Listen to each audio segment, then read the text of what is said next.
wabarakatuh. Welcome, distinguished audiences, and good afternoon from Jakarta. Welcome to the webinar, What's Next After GPDRR? Advancing Indonesia's Disaster Diplomacy. This webinar is organized by Center for Strategic and International Studies, Indonesia. Allow me to introduce myself. My name is Nadia Dalai, and I will be your host for today's event. The 7th Global Platform for Disaster Risk Reduction, or GPDRR, hosted by Indonesia this past May, has asked and answered many important questions regarding disaster risk reduction. Much progress has been made, but we do not wish to remain stagnant. Post-GPDRR, the question of how effective Indonesia's disaster diplomacy has been up to this point remains a question and will be discussed through today's webinar. Allow me to deliver our agenda for today and greet several notable actors for this agenda. First, we will be listening to opening remarks by Dr. Yose Rizal Damuri, Executive Director of CSIS Indonesia, followed by opening remarks from Dr. Raditya Jati at the end of today's session. This will be followed by a panel and discussion session moderated by Habib Abyan D, researcher at the Disaster Management Research Unit.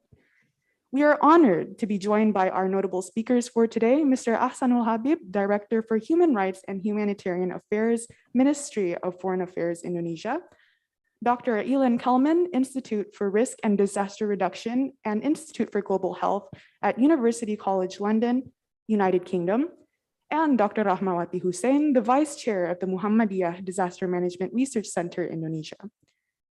We would also like to greet our notable panelists that will give their thoughts about the presentations. Mrs. Maria Renata Hutagalung, Director for International Development Cooperation at the Ministry of Foreign Affairs, Indonesia. Mr. Mulyanto, the Counselor at the Directorate for Asean Sociocultural Cooperation, also from the Ministry of Foreign Affairs, Indonesia. Last but not least, Mr. Tormabulang Lumantobing, Executive Director of the Indonesian Agency for International Development. We thank you for joining us today. During the discussion session, participants may deliver their questions or comments through the Zoom chat or through the YouTube live chat. Without further ado, we would first like to invite Dr. Yose Rizal Damuri to give his opening remarks. The floor is yours. Thank you, Nadia.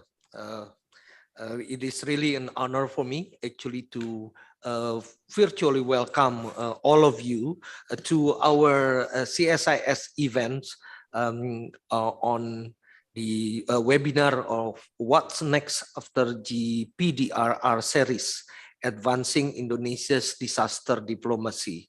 And I would also like to send my special welcome and my high appreciations to Dr. Raditya Jati, Deputy System and Strategy at BNPB Indonesia, a long-standing partner of our Disaster Management Research Unit in CSIS. Also, warm welcome to Dr. Rahmawati Husein, Ibu Rahmawati Husein. Selamat siang, Bu. Terima kasih sudah bergabung. Dr. Ilan Kelman, thank you very from the Institute for Disaster Reduction, University of College London. Bapak Achsanul Habib, the Director for Human Rights and Humanitarian Affairs at MOFA, Indonesia. Selamat datang, Pak. Terima kasih sudah bergabung. Ibu Maria Renata Hutagalung, Director for International Development Cooperation at MOFA Indonesia, and Bapak Tormabulang Lumantobing, President Director of Indonesia Agency for International Development, Indonesian Aid at the Ministry of Finance. Also, of course, I would like to welcome and to say my appreciation and thank you to all distinguished panel and participants that already joined us today. As we know that Indonesia just had a very prestigious event on the disaster forums last month, the 7th Global Forum for Disaster Risk Reduction, the GPDRR. In Bali, and I think we all have to applaud Indonesia for a very successful, not only successful in conducting or hosting the event, but also successfully incorporating the Bali agenda for resilience in the co-chair summary. This is actually a statement for Indonesia's potential global role on disaster-related issues. And I think Indonesia has a very enormous capital, very enormous potential to lead or to contribute more on the disasters, on the discussions about related to disasters. At least there are three points worth to mention here.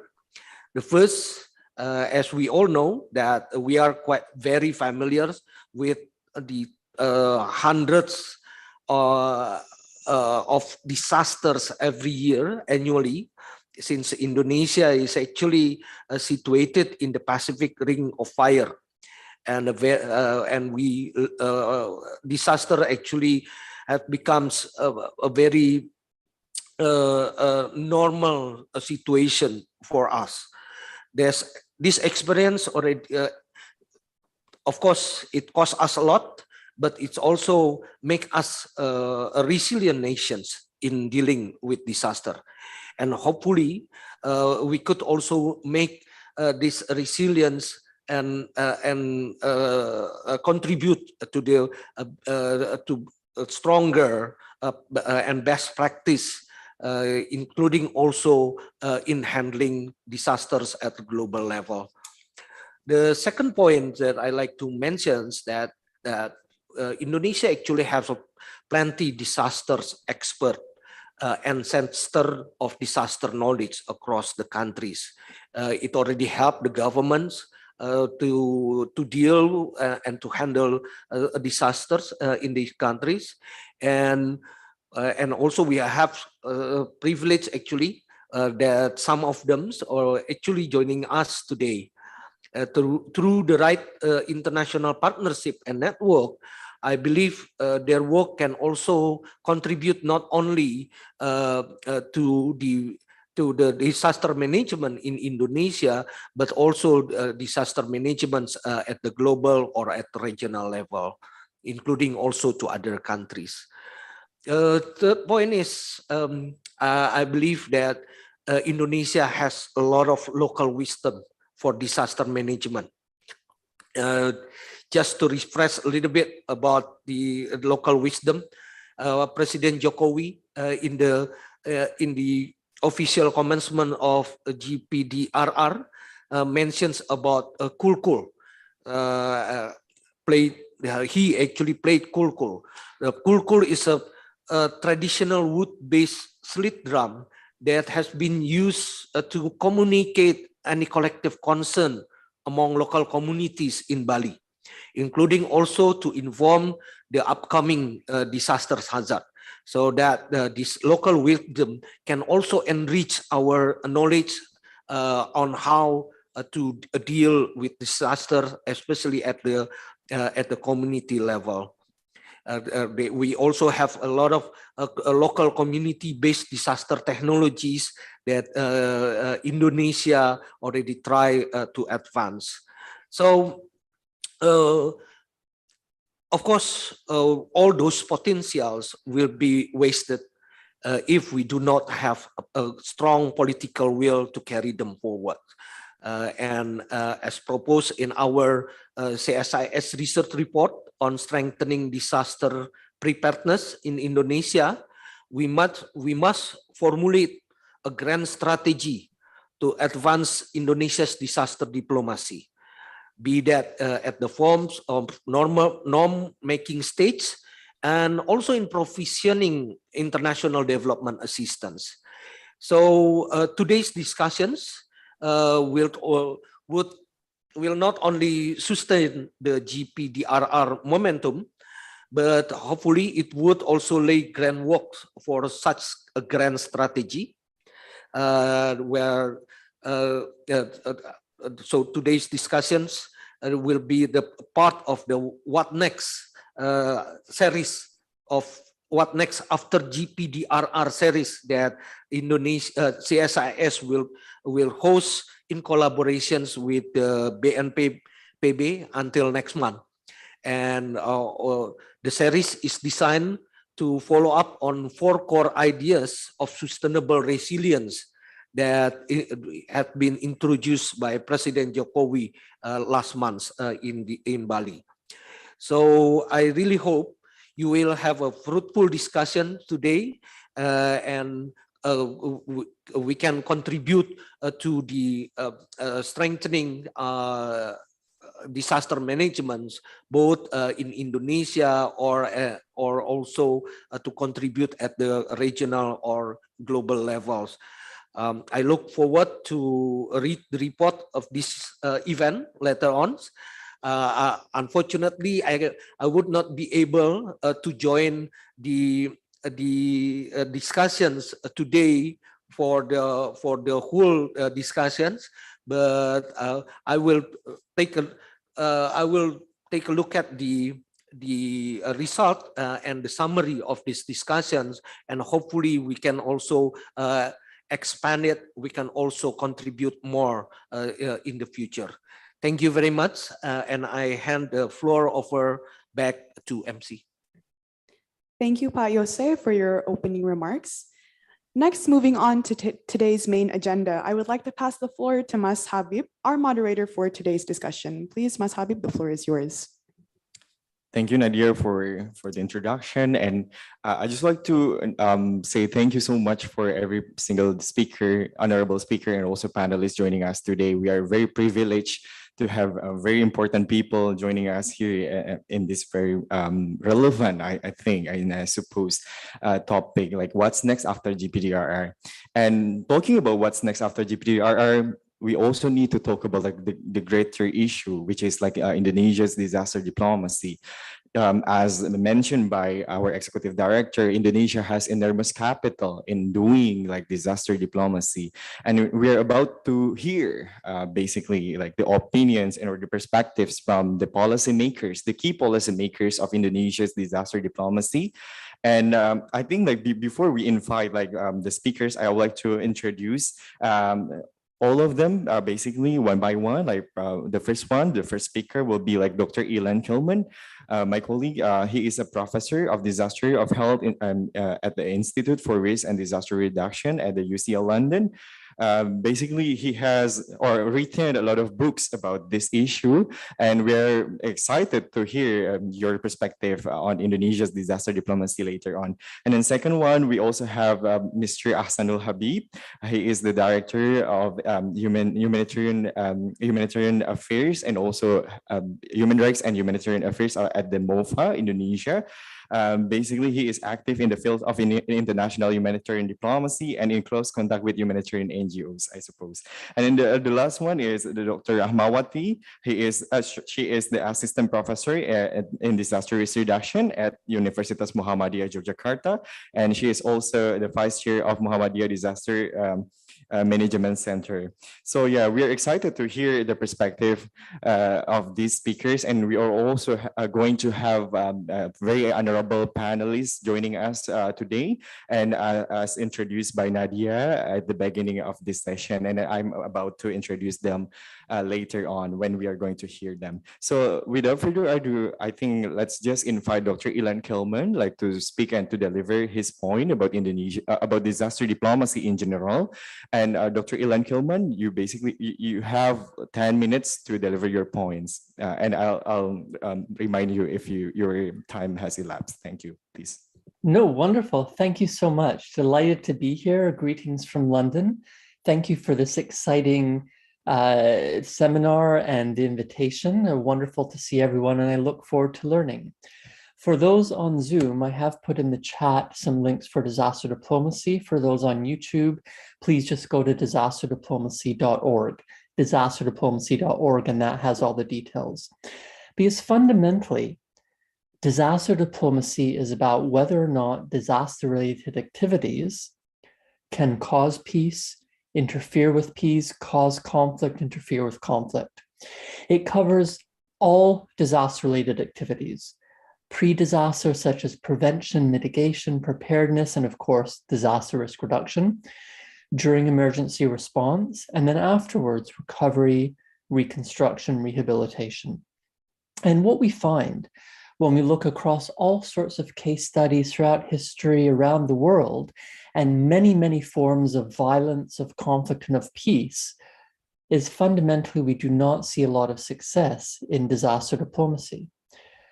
So it is not disaster-related activities that cause new or lasting diplomacy.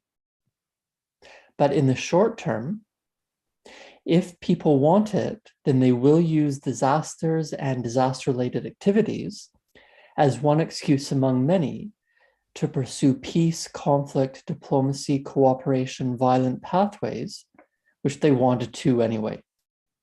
And throughout this, Indonesia has been a leader in it all. In fact, I've learned so much, and I have much more to learn about disasters, about diplomacy, and about disaster diplomacy from Indonesia. So the key one, which of course everyone mentions and you know all about, is the 2004 tsunami, which led to a peace deal in Aceh. But as you have taught me, and as we've published occasionally as well as others, those peace negotiations started before the tsunami and were part of a long-term process of many prominent parties in many sides of the conflict really seeking long-term peace. The contrast is Sri Lanka, which had a conflict very parallel to that in Indonesia. The tsunami hit as bad. It was the second worst country affected compared to Indonesia being the worst affected. And the parties involved in the Sri Lankan conflict used it very deliberately to continue the conflict. So that violent conflict in the end was stopped through military action, not through peace negotiations.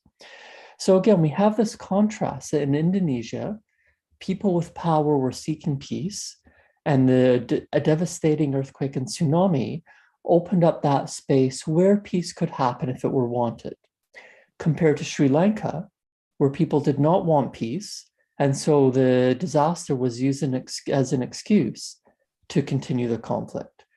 Again, people are making the decisions. Diplomacy comes from those with power. Diplomacy comes from leaders, as does disaster risk reduction. And this is really the fundamental lesson we have so far from disaster diplomacy, that people make decisions. There is no inevitability in outcome. It is up to those with the power to do so to make the choices. Can we prove this? Where is the evidence? And the two books and the website provide the evidence that we have, but it requires a lot more work to be coherent. So if people are interested in it, I'm always open to cooperation, to let me know how to improve, to let me know how to bring it together. Certainly, people have tried to do so through quantification. So they've tried to come up with numbers, quantitative parameters for diplomacy, peace, conflict on one axis, and then disasters or disaster-related activities on another axis. But quantification is hard. The data are severely limited, and so much is subjective. So when I look at the quantitative studies, when I look at the correlation, sometimes correlations emerge and sometimes they do not, but the causation is really hard to describe, to prove, to show, because as we know, correlation does not mean causation. So I've not yet seen robust quantitative analyses. I've not yet seen robust metrics to try and prove or disprove the disaster diplomacy conclusions. But maybe you can do better. Maybe you have examples where it does work and where we can show that the data do suffice for trying out this quantification. So in the meantime, we're doing more qualitative results, more conceptual results, and we have several frameworks, several different approaches, including a brilliant ex-PhD student of mine who graduated with amazing success, who has looked at informal processes rather than formal processes. So I talked about leaders, I talked about those with power, but simply one-on-one, having this seminar, speaking to people, going into the communities, can actually lead to informality for disaster-related activities and diplomacy, which brings them together and may lead to some successes in informal disaster diplomacy. These are really the outcomes that we're looking for. These are really the outcomes we want. We don't want to see disasters, I hope. We don't want to see conflict, I hope. We want to see peace. We want to see people living their lives. And that, to me, is how we determine the success of any form of disaster diplomacy, as well as, of course, disaster risk reduction and of diplomacy. So are we seeing fewer people dying? Are we seeing more peace and people having disagreements, but being able to resolve them? To me, when those come together, that may be disaster diplomacy, even if the numbers do not show it, cannot show it, even if our leaders don't care or don't know, even if those with power doing formal diplomacy are saying, well, a disaster happened to my enemy, I'm going to use this for war. So much is about us, so much comes down to us. Because people do pursue what they want. So if they want peace or conflict already, and a disaster happens or something like the global platform and other disaster risk reduction initiatives happen, then they can grab it and move forward actively in order to try and ensure that they reach their peace and conflict conclusions. Certainly being active, actually saying these are the enabling factors or the factors which do not enable disaster diplomacy, and trying to morph those into the outcomes we seek, that can backfire. And we do have examples where people have tried and it has not worked very well. Another example from Indonesia is the Southeast Regional Haze. And it really hit the international agenda recently in 1998. That led to a 2002 agreement. There's been a lot more since then. But has the haze reduced? How do we quantify that? And has it brought together the ASEAN countries in other ways to pursue less pollution, better disaster risk reduction, trying to end other conflicts? Again, these are open questions for analysis. Who is driving them? Is it the people burning the forests? Is it the people who are suffering from asthma? Is it the leaders? Is it everyone? These are the sorts of examples of questions where we have to drive down to say, what enabled that 2002 agreement? What enabled other agreements since then? What interfered with or impeded with agreements? And of course, why is there still haze? And why are there still many conflicts around the ASEAN region? So does the global platform add to this? What is the diplomacy within it? And again, this is an open question, because we know that it's a voluntary measure. We know the Sendai framework is voluntary. We also know it brings people together. We saw in Bali, you did an amazing job hosting the world.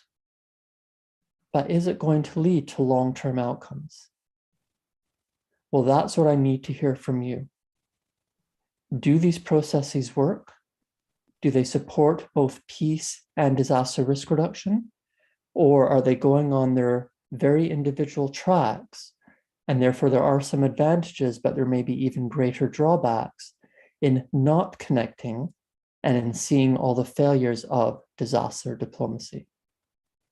So thank you. And I'm looking forward to being challenged and to questions and discussion from you. Thank you so much, Dr. Ilan. I think you made a lot of great points right there. Basically, we still do not have any quantitative measures in seeing or in evaluating disaster diplomacy. It depends on the context, as you said, for example, about the agreement, about transboundary haze and so on and so forth. And you are posing a lot of critical questions, and we also expect our speakers and also our panelists to answer those questions. Thank you so much again. So now I think I'd like to invite Mr. Achsanul Habib, Director of Human Rights and Humanitarian Affairs at MOFA Indonesia. And we also expect Mr. Habib to answer some questions posed by Dr. Ilan Kelman. Mr. Achsanul Habib, you have 10 minutes to deliver your points, and please, you may have the floor. Thank you very much, the moderator, the other Habib. We have a similar name. Thank you for also organizing this meeting and inviting me as the panelist, as speakers to this webinar. I would like to also recognize Dr. Rizal, Damuri, Executive Director of CSIS, and also Raditya Jati, the Deputy System and Strategy at the BNPB Indonesia. Dr. Ilan Kelman, Dr. Rahmawati Husein, other speakers on this webinar. Good morning and good afternoon. Good morning in London, and also I would like also to say hello to other panelists in this meeting. I'd like to start my presentation, and I believe that my presentation has already been put into the CSIS system. I'd like to ask someone kindly help me in presenting my PowerPoint.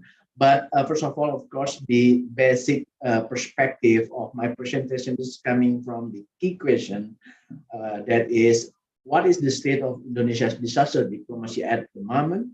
And what are the existing key performance indicators to evaluate this kind of diplomacy? And what's the MOFA plan to follow up on the 7 GPDRR at the national, regional, and global levels? How does the MOFA coordinate the conduct of Indonesia's disaster diplomacy from norm setting to aid provisions? Let me start by putting into our discussion the Indonesia's humanitarian diplomacy. Indonesia humanitarian diplomacy is a form of implementing the constitutional mandate to participate toward the establishment of world order based on independence, perpetual peace, and social justice, as we can see at the first slide of my presentation. Would you please to slide move on? Yeah. In 2018, the President of the Republic of Indonesia also conveyed Indonesia's commitment to continue contributing to peace and humanity, to be part of various global problems, and to be more active in providing assistance to neighboring countries. Indonesia has demonstrated its leadership in humanitarian diplomacy, both through direct humanitarian assistance and by encouraging the resolution of the root causes of humanitarian crisis, as we can see at our contribution to humanitarian situation in Afghanistan, particularly through delivering food and nutrition assistance and ensuring the protection of women, children, and other vulnerable groups. And also for the Palestinian issue, Indonesia continuously provides assistance of $200,000 per year to about 5 million Palestinian refugees under the UNRWA. And Indonesia's humanitarian diplomacy consists of humanitarian assistance, refugee or asylum seekers, international humanitarian law, and disaster diplomacy. Next slide, please. I'd like also to show you the participant of this meeting on how we can measure the vulnerability of the geography and geology condition of Indonesia in terms of disaster. Since 2016, the National Disaster Management Agency, or BNPB, has recorded an increase in the number of disaster events in Indonesia. 5,400 disasters in 2021, 4,650 in 2020, 3,700 in 2019, 3,300 in 2018, and 2,300 in 2016. So it's becoming twice in the number from 2016 to 2021. In 2022 alone, as of May 2022, there have been 1,613 natural disasters occurred, which caused more than 1 million people temporarily evacuated. These past 2 years, the COVID-19 pandemic has also exacerbated the impact of disaster and posed challenges to effort to deliver and conduct emergency response to disaster. Therefore, disaster risk reduction is always a high priority on Indonesia's agenda, particularly through our humanitarian diplomacy agenda. Next slides. In this slide, I'd like also to show you that Indonesia's commitment to the DRR agenda actually reflected in our 2020-2024 midterm National Development Plan. Would you please someone to shift my presentation? Yeah. I'd like to continue by saying that, again, 2020-2024 midterm National Development Plan has already put the RR agenda as one of the program of the government. And in 2022-2044 Master Plan for Disaster Management, the plan also includes expanding coverage of disaster, including biological hazards such as the COVID-19 pandemic in terms of adaptation, mitigation, and protection and recovery. Participation and commitment in various international instruments and global frameworks such as Sendai Framework for Disaster Risk Reduction, the Sustainable Development Goals, and the Paris Agreement. In the context of disaster diplomacy, Indonesia is of the view that no single country can handle disaster on its own. The multifaceted disaster and its multidimensional impact on affected community requires a whole of community approach. Indonesia has conducted several capacity building programs and also significantly contribute to the Indonesian aid to disaster management. I'd like again to highlight that in 2022, Indonesia has delivered humanitarian aid in terms of medicines and medical equipment to Sri Lanka.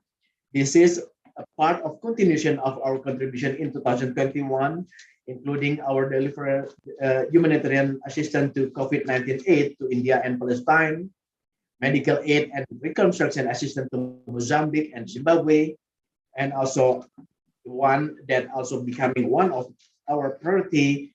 This is the humanitarian assistance for disaster management to Myanmar through ASEAN. And now we are managing our humanitarian assistance to Afghanistan. And this is also a reflection of our contribution through the multilateral level, such as the DRR agenda, which is also integrating and mainstreaming the DRR and disaster management agenda into the development agenda at the global, regional, national level, and also to align and integrate the discussion of the DRR agenda with various other development agenda. Other thing is that we are also strengthening the capacity of local communities, which is also important because we understand that local actor is actually the one that becoming the first responder whenever disaster occurs.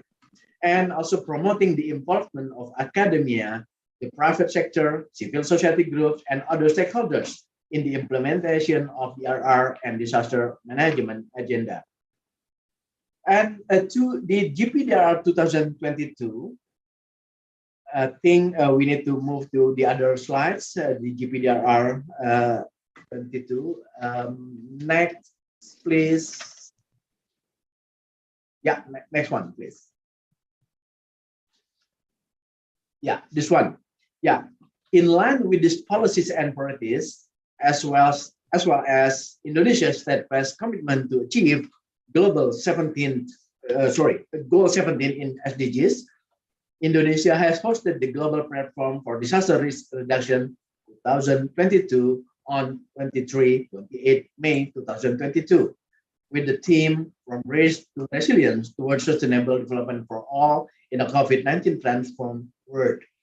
GPDRR 2022 was attended by around 7,000 multi-stakeholders delegates from 185 UN member countries and observers, including 3,968 in-person delegates. More than 200 participants were people with disabilities. 40% of panelists and delegates are women, which is also a reflection of inclusivity and gender balance meeting. The outcome document of GPDRR 2022 titled Bali Agenda for Resilience contains 7 recommendations to achieve the target of the Sendai Framework for Disaster Risk Reduction, which are integrating the DRR governance with the achievement of 2020-2030 agenda and systemic changes for DRR financing and investment, financing for adaptation and resilience, encouraging the participation of the younger generation in the planning and implementation of the DRR agenda, which is for us, I think, very important to put also the younger generation into the mainstream of the discussion on the DRR. Number 5, strengthening the development of an early warning system. Number 6, encouraging multi-stakeholders collaboration in an adaptive and responsive disaster risk management. Last but not the least, comprehensive and systemic reporting of the Sendai framework. And the question is, what's next after GPDRR 2022? For us, Bali Agenda for Resilience recommendations are in line with Indonesia's priorities and way forward. This is also reflected in the concept of sustainable resilience introduced by the President of the Republic of Indonesia, Bapak Joko Widodo, at the opening of the GPDRR 2022. Moving forward, to follow up on the GPDRR at the national level, the Ministry of Foreign Affairs coordinates closely with relevant line ministries and stakeholders in mainstreaming the GPDRR 2022 outcome documents with our domestic policy, meaning this is about the regulations, this is about the implementation. At the regional level, to connect more qualified experts and to create stronger networks, Indonesia will continue to host the regional conference on humanitarian assistance, which aims to practical deliverables to support humanitarian actions and networks in the Asia-Pacific region. For example, by establishing and expanding a directory to contact points of humanitarian actors and experts in the region. Next, to bring the concept of sustainable resilience to various international forums, such as the Asia-Pacific Ministerial Conference on Disaster Risk Reduction to be held in Brisbane, Australia, and to strengthen the effort to build the resilience of Asean local communities in dealing with disaster emergencies as well as humanitarian emergencies by strengthening local capacity. And at the international multilateral level, we will reaffirm our Bali Agenda for Resilience concept in various resolutions in the United Nations and continuing Indonesia's leadership and active participation in midterm review center framework and other discussion on the RR agenda. Lastly, for us, again, this is also a tagline for our active participation at the GPDRR, that disaster risk reduction is everyone's business. Thus, Indonesia humanitarian diplomacy will always strive to promote partnership, international cooperation, and collaboration to strengthen disaster resilience and preparedness. I think that's from me, Mr. Moderator. I hope it's clear reflection display for what we do after the GPDRR, and hopefully I can answer some questions after this. And of course, I would like also to state earlier that before 4 o'clock, I need to leave the meeting and apologize for that. Thank you, Mr. Habib, and back to you again, the script. Thank you. Thank you so much, Mr. Habib, Mr. Achsanul Habib, for a very amazing remark about the state of Indonesia's disaster diplomacy. As you already say, that Indonesia's disaster diplomacy is an indispensable part of Indonesia's humanitarian diplomacy, which has been done throughout like President Widodo's term, and you explain about a lot of examples, good examples. Basically, we do not only talk, but also we walk the talk. I think that's very important one. And I think, as you already mentioned, Indonesia is planning to mainstream like this Bali Agenda for Resilience, the outcome of the 7th GPDRR, into a lot of United Nations forums. So thank you so much once again, Mr. Habib. Next, before we proceed to another speaker, Dr. Rahmawati, I would like to introduce an honorable speaker. Next to me, Dr. Raditya Jati. Dr. Raditya Jati is going to deliver a closing remark at the end of this conference. And yes, Dr. Raditya Jati, do you want to say something, or we just save it to the last? Okay. Save it for the last. Thank you. Very good afternoon, everybody. Okay.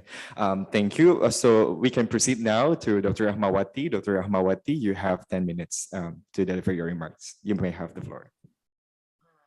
Thank you, Mas Habib. Good morning for Ilan and good afternoon for everyone.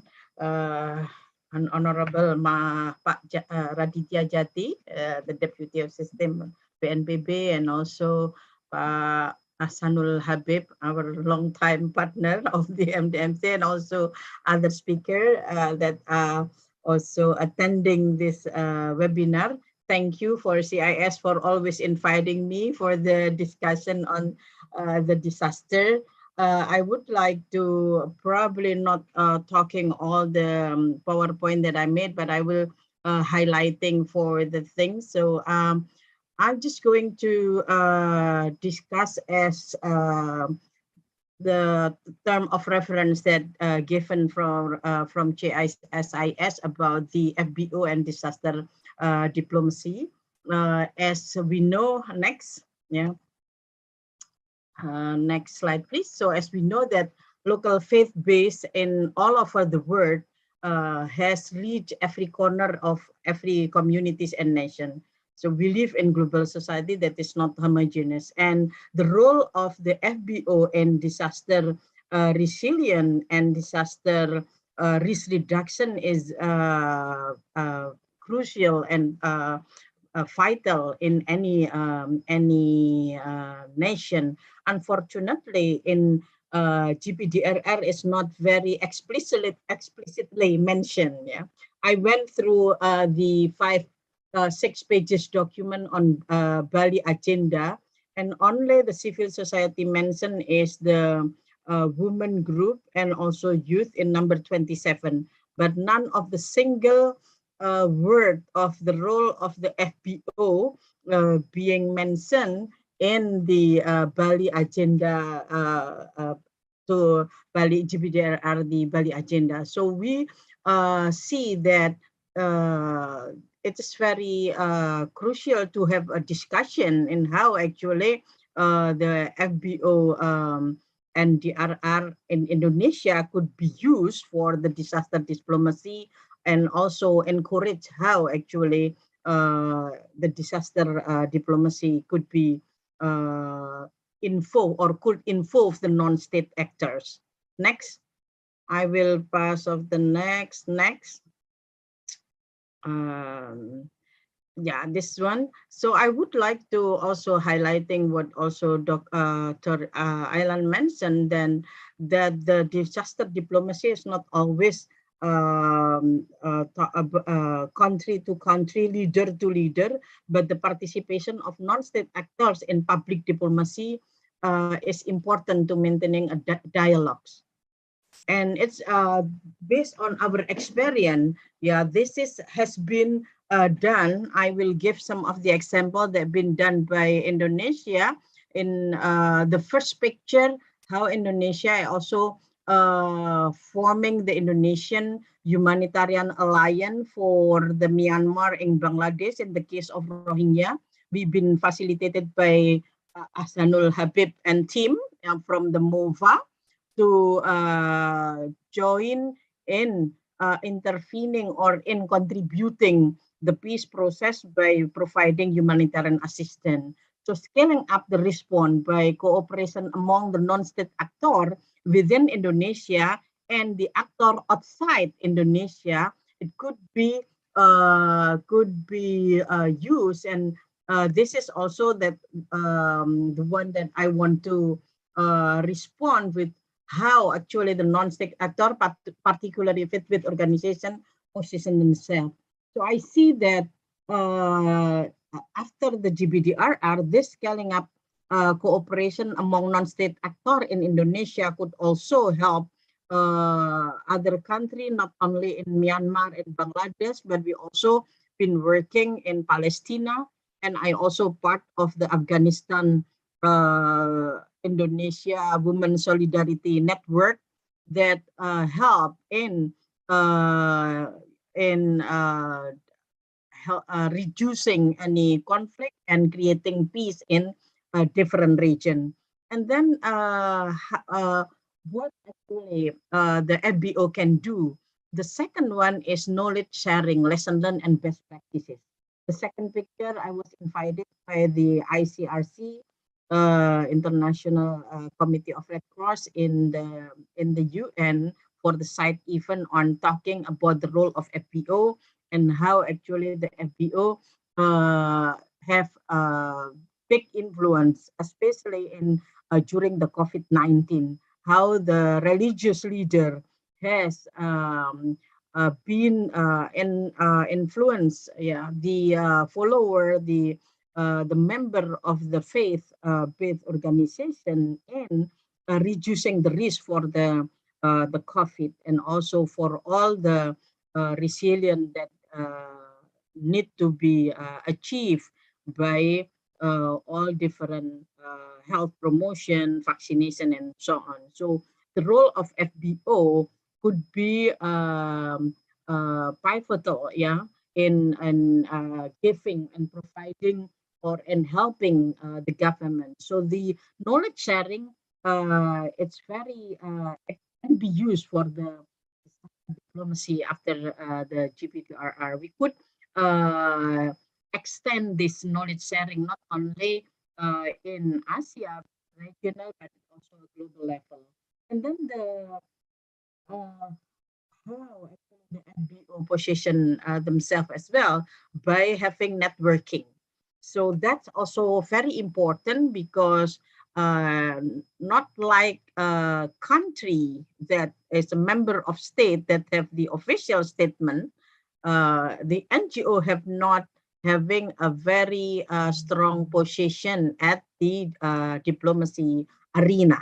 So by having the networking, sharing of knowledge, skill, resources, and voices, the faith-based organization could also having an influence of the disaster diplomacy. Next. The slide that was answering what challenges and best practices has been done. So for the faith-based organization, the big issue is resources, the FBO capacity, because FBO is complement to government, not the one that responsible for all disaster response and risk reduction. So there is no on-call budget, rely on philanthropies as a faith-based organization. And then the second is lack of human resources and permanent staff. As a faith institution, there are only volunteers. Like me, myself, my professional job is not in MGMC, but is an assistant professor. So it's not easy to find human resources that ready on doing or working at the regional or the global for disaster diplomacy. And then the third one is language skill and other expertise.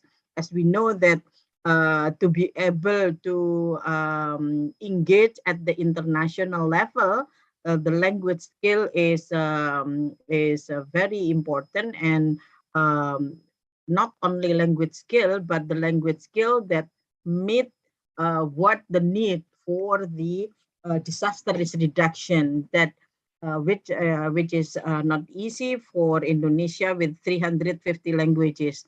There are many in the university that have language skill, but they don't have the capacity for providing support in disaster diplomacy, like having experience in disaster response or preparedness or risk reduction in general. And then other challenges is regulation. For the FBO, like the visa, like the permit is not easy to get. Sometimes, like in the case of Bangladesh, for example, we have the issue on the visa, the permit, and then the type of visa we allowed to go, or we got the visa, but the tourist visa, not the humanitarian visa. So this is part of also the issue, and also length of stay. For example, in Myanmar, yeah, we want to work longer, but it's not easy to get the visa for. We need to have the business visa instead of humanitarian visa. So there is no a humanitarian visa that been a challenge for the faith-based organization which are not allowed to work under the tourist visa. And then the second one is humanitarian and architecture vary from country to country. So that's also a challenge, yeah, for the faith-based organization, because we are not state, we are not the international NGO. This is like many other FBO, like in Indonesia, there are many that even that part of the Humanitarian Forum Indonesia is a forum that based on the faith-based institution that work on humanitarian. There are 15 right now that have the capacity, but sometimes have the problem in working other thing. And then the mechanism. I will end with the last slide, how we should work from that, or which disaster-related issue that consider the low-hanging fruit as a last slide. Okay, I will just pass this. This is best practices that we want. I will relate it with. So what we've been learning for the past 10 years, the faith-based doing is sharing knowledge and practices is the one that is very, I think it could be extended after the GPDRR. How the faith-based institution from all over Indonesia that been working in alliance, like in Indonesian Humanitarian Alliance, in all different group, Indonesian Alliance on Humanitarian and Development, who sell to seminar, training, and workshop. And then the last is for the joint statement. So we also highlighting what Pak Achsanul Habib mentioned, is not only at the regional for the Asia Pacific ministerial DRR in Brisbane for the October. We also been talking about how the joint statement on South-South, Global South, and FBO network, and also the NGO. So we've been forming an alliance with the different group at the regional and global level to echoing what the FBO been done. And I think this is part of the disaster diplomacy. And I will end with that. I already got the note, and I will return it to Habib. Thank you. Thank you, Dr. Rahmawati, for such an inspiring presentation. And we noted a lot of great work that you have done throughout the years, including in Rohingya, in Afghanistan, in Palestine, and also in Bangladesh itself. And the most important one is about the network that is established by FBOs in order to strengthen the disaster management work. So thank you once again, Dr. Rahmawati. And if we can recall about what has been stated by Dr. Ilan at the beginning of this session, the way we measure the success of disaster diplomacy is the reduction, or fewer people died because of the disasters. And one of the ways that we can do is basically strengthening international cooperation on disaster risk reduction through international development assistance. And as such, I think it's going to be very interesting to hear basically like the perspective on this issue, international development assistance. And I think I would like to invite Ms. Maria Renata Hutagalung, Director for International Development Cooperation at the MOFA Indonesia, to deliver a comment for 5 minutes about the issue. Please, Ms. Maria Renata. Thank you, moderator. Let me start by thanking also the organizer for having me here. Also, let me recognize Pak Yose, Dr. Jati, Ibu Rahmawati, Pak Habib, Pak Ilan Kelman, as well as Pak Mulyanto and Pak Tor, who will also joining me in responding to what has been shared by our previous speakers.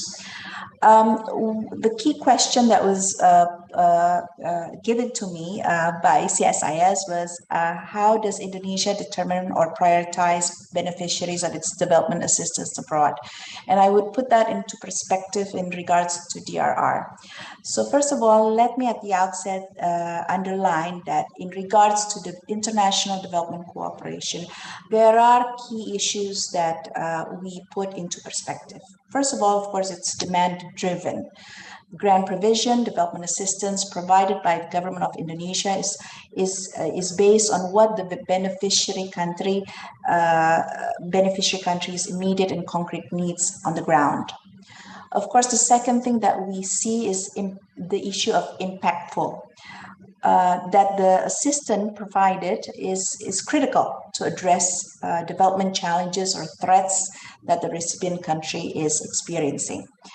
Sustainable. In regards to sustainable, we see that it needs to benefit the recipient in regards to long-term benefit, and shall be able to be utilized further by the recipient, of course, to address perhaps other development challenges. Now, in this regard, we take a look at Indonesia's government regulation, PP 48, number 48, year 2018, and number 57, 2019. And based on those government regulations, we specifically could see issues pertaining to development assistance.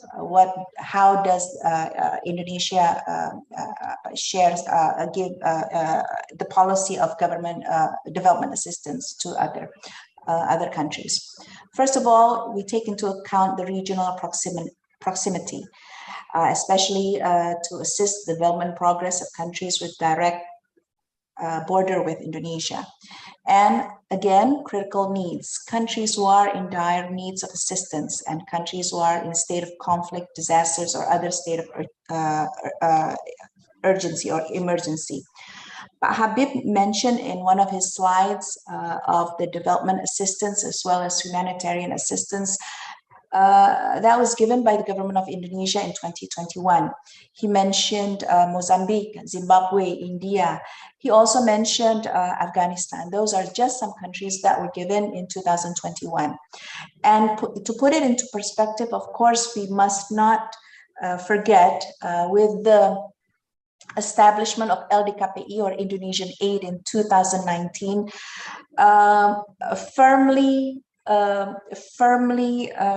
highlights the commitment of the government of Indonesia in development assistance. Pak Tormabulang, I'm sure will delve into that issue. So I will leave him to explain about Indonesian aid or LDKPI. But what I would like to also share this afternoon is the way forward. What we see here, of course, is Indonesia's role as a provider in disaster risk management cooperation. Dr. Rahmawati mentioned about knowledge sharing of best practices that has been given by the government of Indonesia. And to put it into numbers, through the framework of SSTC, Indonesia has provided technical cooperation assistance and capacity building programs to around 22 countries in Asia Pacific, Africa, South America, Caribbean region, as well as in Europe, for around 20 programs.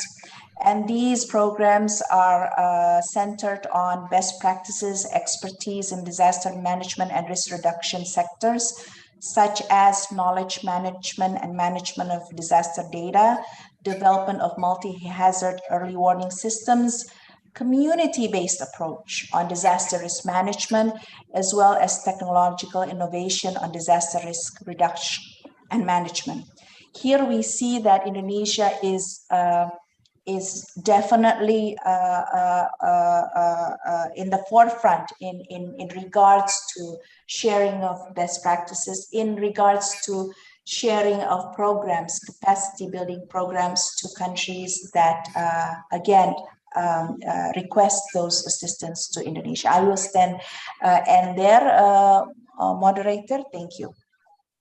Thank you, Ms. Maria Renata, for a very short but very concise, point about Indonesia's development assistance on disaster risk management cooperation.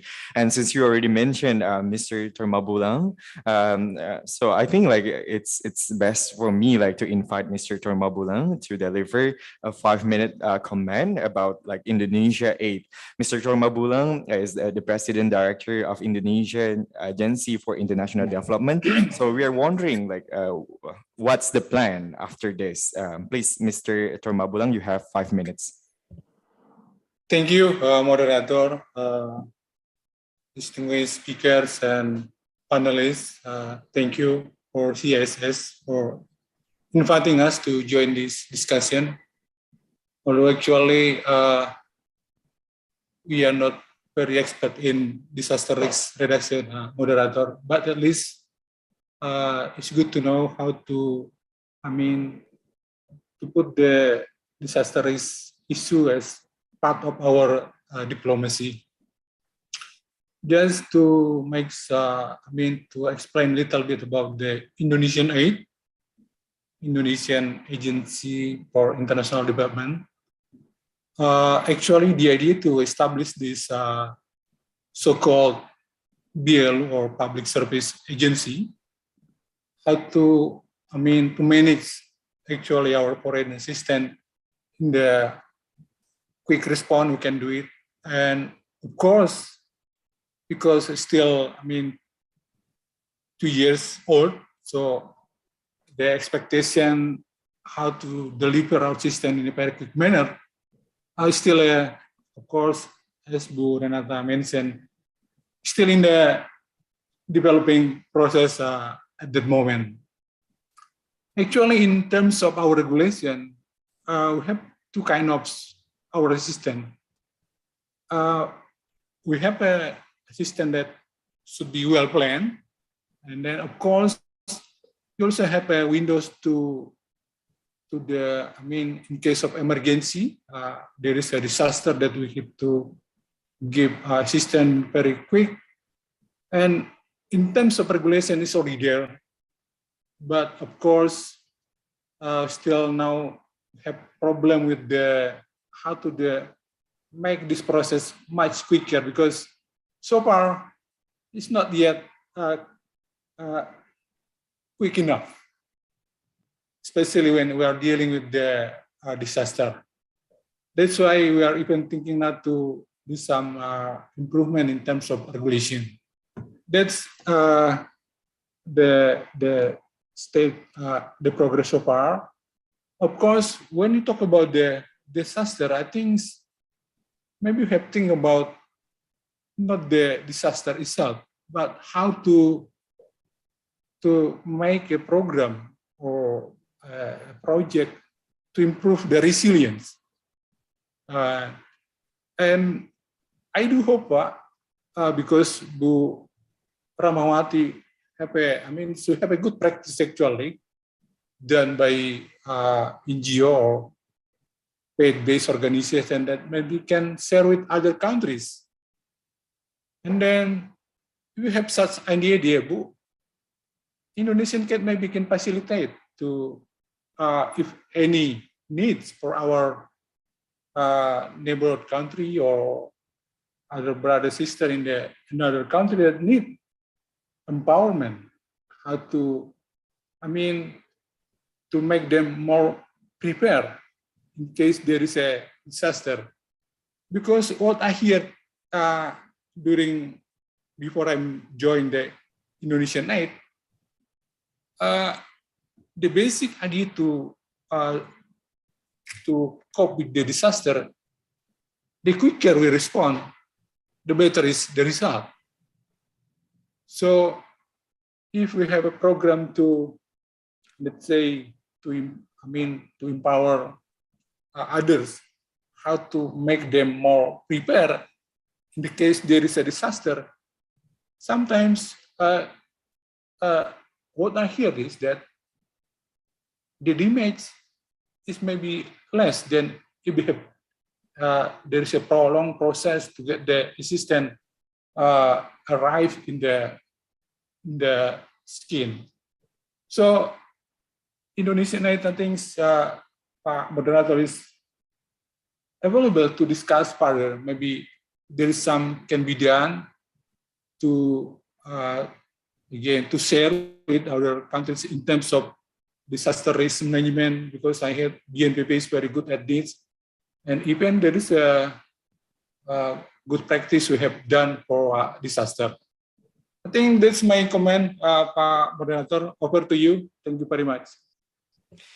Thank you, Mr. Tormabulang, for being precise. And I noted like some developments about Indonesia aid. Indonesian aid basically has two structures when it comes to the provision of development assistance during the normal time and also during the emergency time. And yes, definitely we need to mainstream cooperation between stakeholders, including between in the Indonesian aid and also faith-based organizations, as you already mentioned. And now I think we need to hear the perspective from ASEAN, because ASEAN is the closest region to Indonesia, and in fact, Indonesia is located in ASEAN. And how does Indonesia make or enhance disaster cooperation between Indonesia and ASEAN countries? And now I think I'd like to invite Mr. Mulyanto, counselor from Directorate for ASEAN Sociocultural Cooperation at MOFA Indonesia. Mr. Mulyanto, you have a 5 minute comment to please. All right. Thank you, Pak Habib, for having me. First of all, I'd like to greet Pak Deputy Raditya Jati, our resourceful mentor in disaster management issues, Pak. And I would also like to acknowledge Pak Yose, Pak Dr. Ilan, Dr. Rahmawati, Director Habib, and also Director Renata for sharing their views. Now, I'd like to be brief as possible.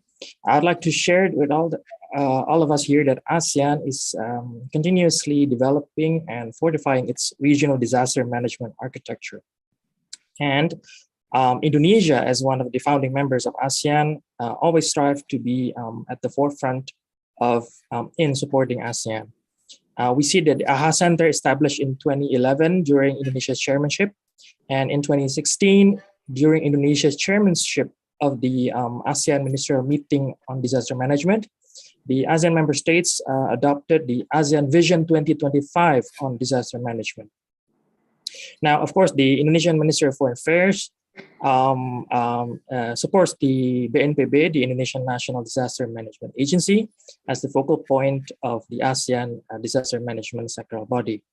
Now, if you know that next year, Indonesia will once again hold the ASEAN chairmanship, and Indonesia is currently developing the deliverables, including in the disaster management sector.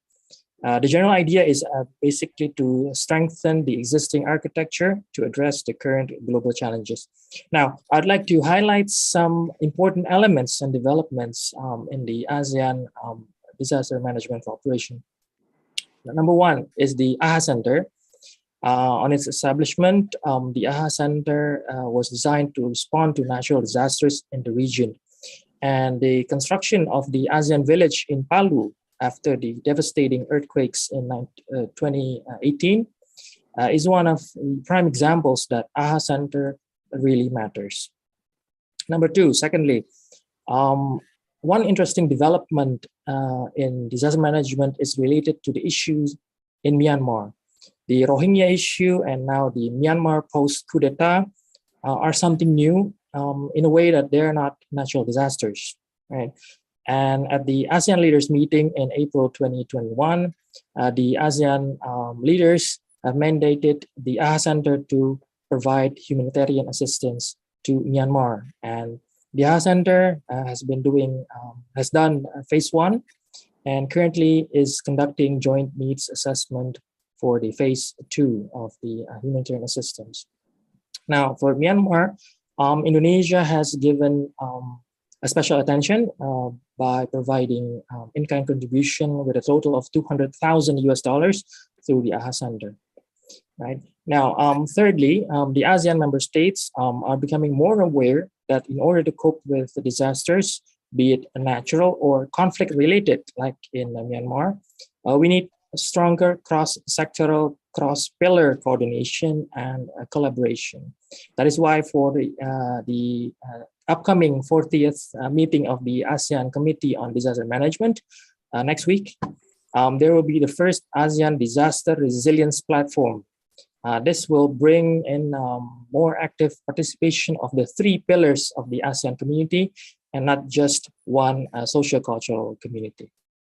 Lastly, to build a better and stronger architecture, and also, of course, in line with the ASEAN Vision 2025 on disaster management, ASEAN through the AHA Center needs to connect itself with the global architecture And this is to achieve its vision to become an important global actor.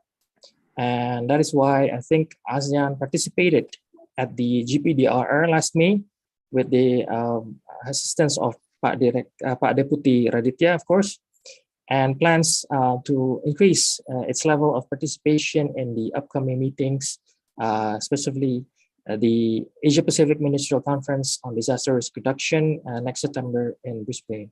Of course, on the other hand, ASEAN, specifically the AHA Center, faces challenges in pursuing its vision related to capacity building and as well as financial support. However, Indonesia is optimistic that through collaboration with global partners, ASEAN can develop its capability to contribute significantly, not only in the region, but also in the global arena. We take note on the result of the 2022 GPDRR, among others, the Bali Agenda for Resilience, where it is mentioned, among others, climate change, COVID-19 pandemics. And this goes to show that we need to look at disaster management in a broader scope, involving many different aspects and sectors and pillars in ASEAN. And this is what Indonesia is planning to pursue in 2023, of course, with synergy with the GPDRR and other forums. With that, I thank you, Pak Habib. I give the floor back to you. Thank you, Mr. Mulyanto, for sharing with us about Indonesia's plans for the next year, basically during ASEAN chairpersonship into 2023. Basically, we want to strengthen the AHA Center for several emerging hazards, right? If I'm not mistaken. So yes, now we are open the floor for any question and any comment. I think I'd like to invite also my colleagues here in the room, joining us in the room, and also I'd like to invite everyone joining us online, whether it's via Zoom or via YouTube, to raise any question. So I think I'd like to, I have already got one question here with me from Nadia. So Nadia say that, Nadia posed this question: What kind of cooperation does each actor expect in the future from its counterparts? I think I would like to pose this question to Mr. Habib first. Mr. Achsanul Habib, if I may, what kind of cooperation that Indonesia is going to organize in the future, in the foreseeable future, if I may, Mr. Habib, please. Okay, thank you. Thank you very much. The question, I believe, directed to me. And for that question, I think we can start from the need that the humanitarian actors has on the ground.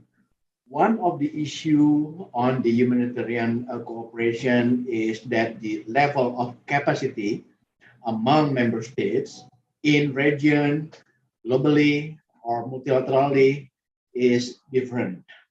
For example, in Southeast Asia or in Asia Pacific, for example, the capability of humanitarian actor, either this is government or CSO, and also the individual actors, they have different capacity access network.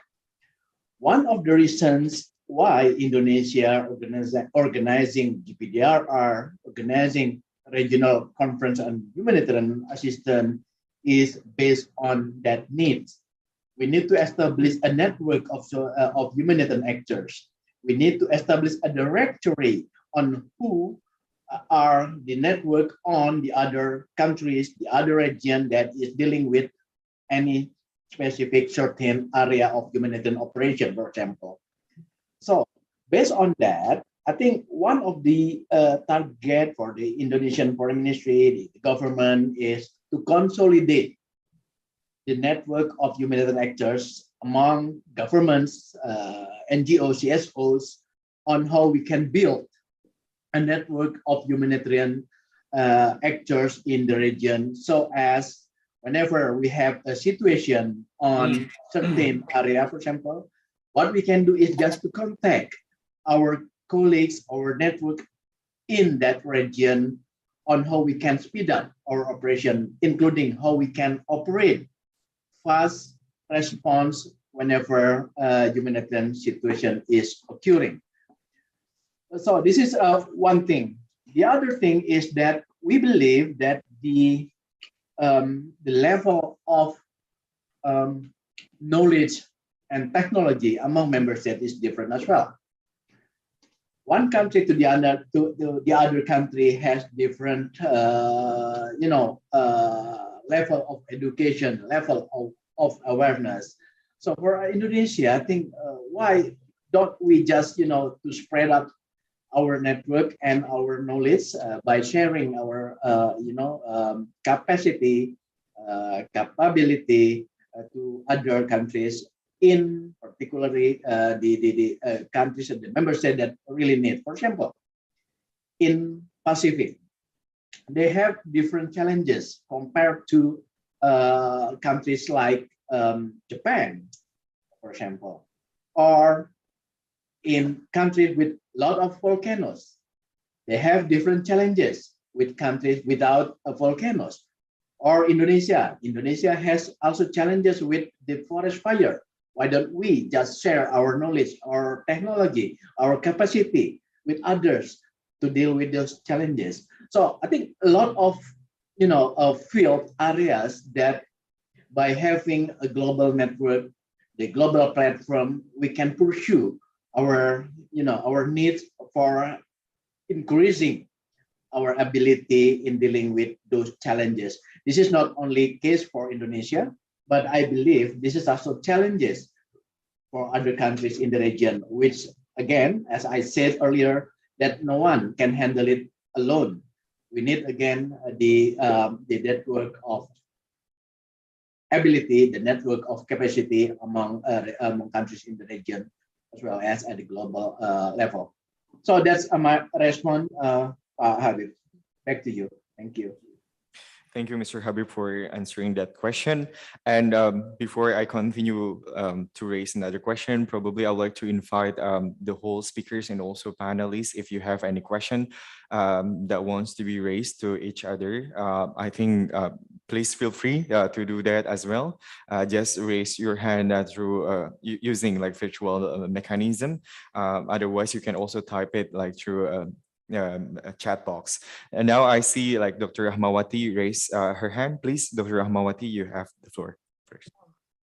Thank you, Mas Habib. I just want to highlight and echoing what Pak Habib in terms of because the question is also not only MOFA, but it's also GSO. I would like to also increasing the more structure cooperation, not the one time or short term, but it's also long-term. So the government or the member of state could facilitate the NGO or FBO in designated country or the one who really want to help. For example, like I've been invited many times by the ICRC to have the disaster risk reduction training in Mindanao. Instead of like they are fighting, then they have a training for DRR because the area also better by the hurricane. So those kind of things need to be extended or enlarged by having more structure, and it could be posted into the scheme of Indonesian aid. So the Indonesian aid is not only for focus on response and in terms of disaster, but it's on the disaster risk reduction by having more structure and long-term project. Over to you. Thank you. Thank you, Dr. Rahmawati. Totally agree on the importance of making long-term disaster risk reduction cooperation, because as you already mentioned, what we see, what we are seeing at the moment, I think most of international development assistance that are given by Indonesia mostly related to disaster assistance, disaster relief or humanitarian assistance, not disaster risk reduction per se. So I think I would like to invite Ms. Maria Renata and also Mr. Tormabulang later on, but I see Dr. Ilan Kelman raises his hand. Please, Dr. Ilan Kelman, you have the floor. Thank you so much. In response to the excellent question, what type of cooperation do we seek? In a sense, I'd say this is it, from my perspective. This has been wonderful speakers, absolutely wonderful panel, learning plenty and looking forward to more, because to me, this is what we need. I'm a scientist. I'm a professor at University College London and the University of Agder in Norway. So I would say the cooperation is interaction so that our science is used. Obviously, we want to generate new knowledge. We run master's programs, undergraduate programs, PhD programs. We're always looking for more students. We teach in an evidence-based, science-based manner. And we want our science to get out there and be used practically. So the type of cooperation that I'm seeking is evidence-based, science-based, interaction. And again, for those on Zoom, I've put my Twitter and Instagram handle in the chat. Please link. For those on YouTube, it's just at Ilan Kelman, my name. But the question then to the panel and to the others is, are we doing a good job? As a scientist, what do you need from us? How should I be giving you, disseminating my evidence so that it's usable? Is Twitter, Instagram a good format? Do you prefer LinkedIn or Facebook? I'm on those, you can join me. Do you want PDFs of our 5,000 word papers or 10,000 word papers? Do you want short policy briefs? Do you want summaries? So excellent question, wonderful panel. My response to the question is really to ask the others, how can I, as a scientist, as a researcher, do better to get my disaster diplomacy science to you in a usable manner? Thank you. Thank you so much, Dr. Ilan, for posing that question. Now, I think it's better for me to invite Ms. Maria Renata about what kind of potential network that can be established between scientists, particularly on disaster diplomacy and also the conduct of disaster diplomacy itself. And I think I'd like to also follow up on your points, your previous points about the long-term disaster risk reduction cooperation, as also raised by Dr. Rahmawati. Please, Ms. Maria Renata. Yes, thank you, Habib, the moderator. In regards to what Dr. Rahmawati stated in the framework of sustainability in terms of programs that Indonesia shares with other countries, as I mentioned in the beginning of what I stated, one of the key aspects that is considered in regards to development assistance to a certain country, of course, is sustainability. Here we see when a certain country asks for a certain assistance, we will see not only whether that assistance is to answer an immediate needs, but also in the framework of long term. So when Pak Tor mentioned in his presentation, there are two kinds of assistance. We must see it in the framework of whether that assistance is given in the framework of humanitarian assistance, in which there is the aspect of time sensitivity, but there is also another assistance that we planned. There is a planning stage, there is a planning process. And that is usually when we work out with the recipient country and sees what certain aspects, what certain sectors that is the immediate needs or the needs of the recipient country. And here we try to frame it that it's not a one-off training, one-off seminar, one-off workshop. Because we see that in regards to a one-off training, it's not gonna be beneficial. What we like to see is there is a cycle in which we work with the country. Let's say the first year we see how it's how Indonesia does it, and then we work out with the country how perhaps that can be implemented in the recipient country. And at the third year, we see whether it's beneficial to that country. So basically, what Dr. Rahmawati as well as Pak Habib, Pak Achsanul Habib have mentioned. Again, we understand the ways in which development assistance is given is, of course, that the recipient receives the benefits in a long term stage, not only at that stage.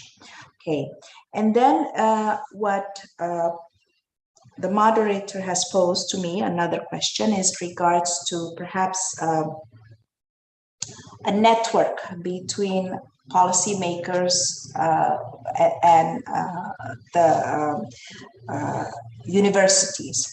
Actually, I can share with you, we have done that.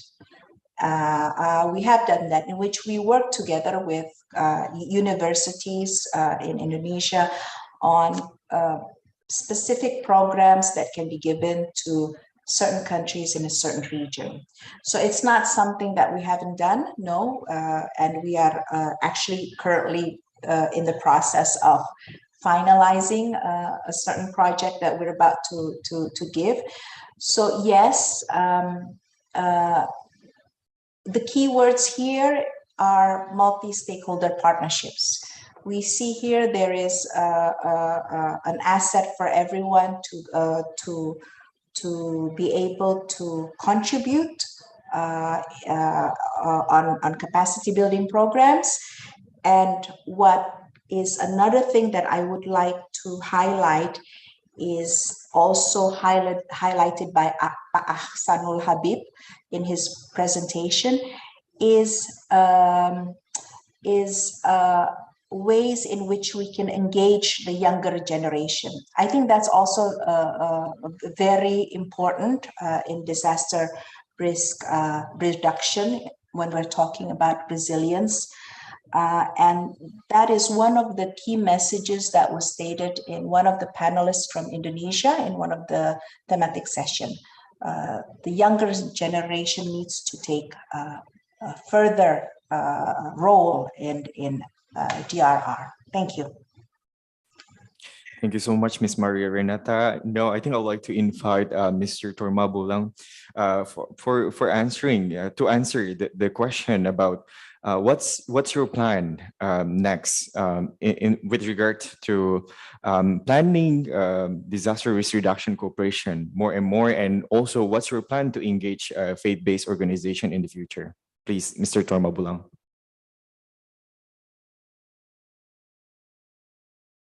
You are still in. Thank you, Pak Habib. Actually, at this stage, we don't have any plan, Pak, especially for the disaster risk resilience. But again, as I mentioned before, it's open to be put it as part of our plan in the future.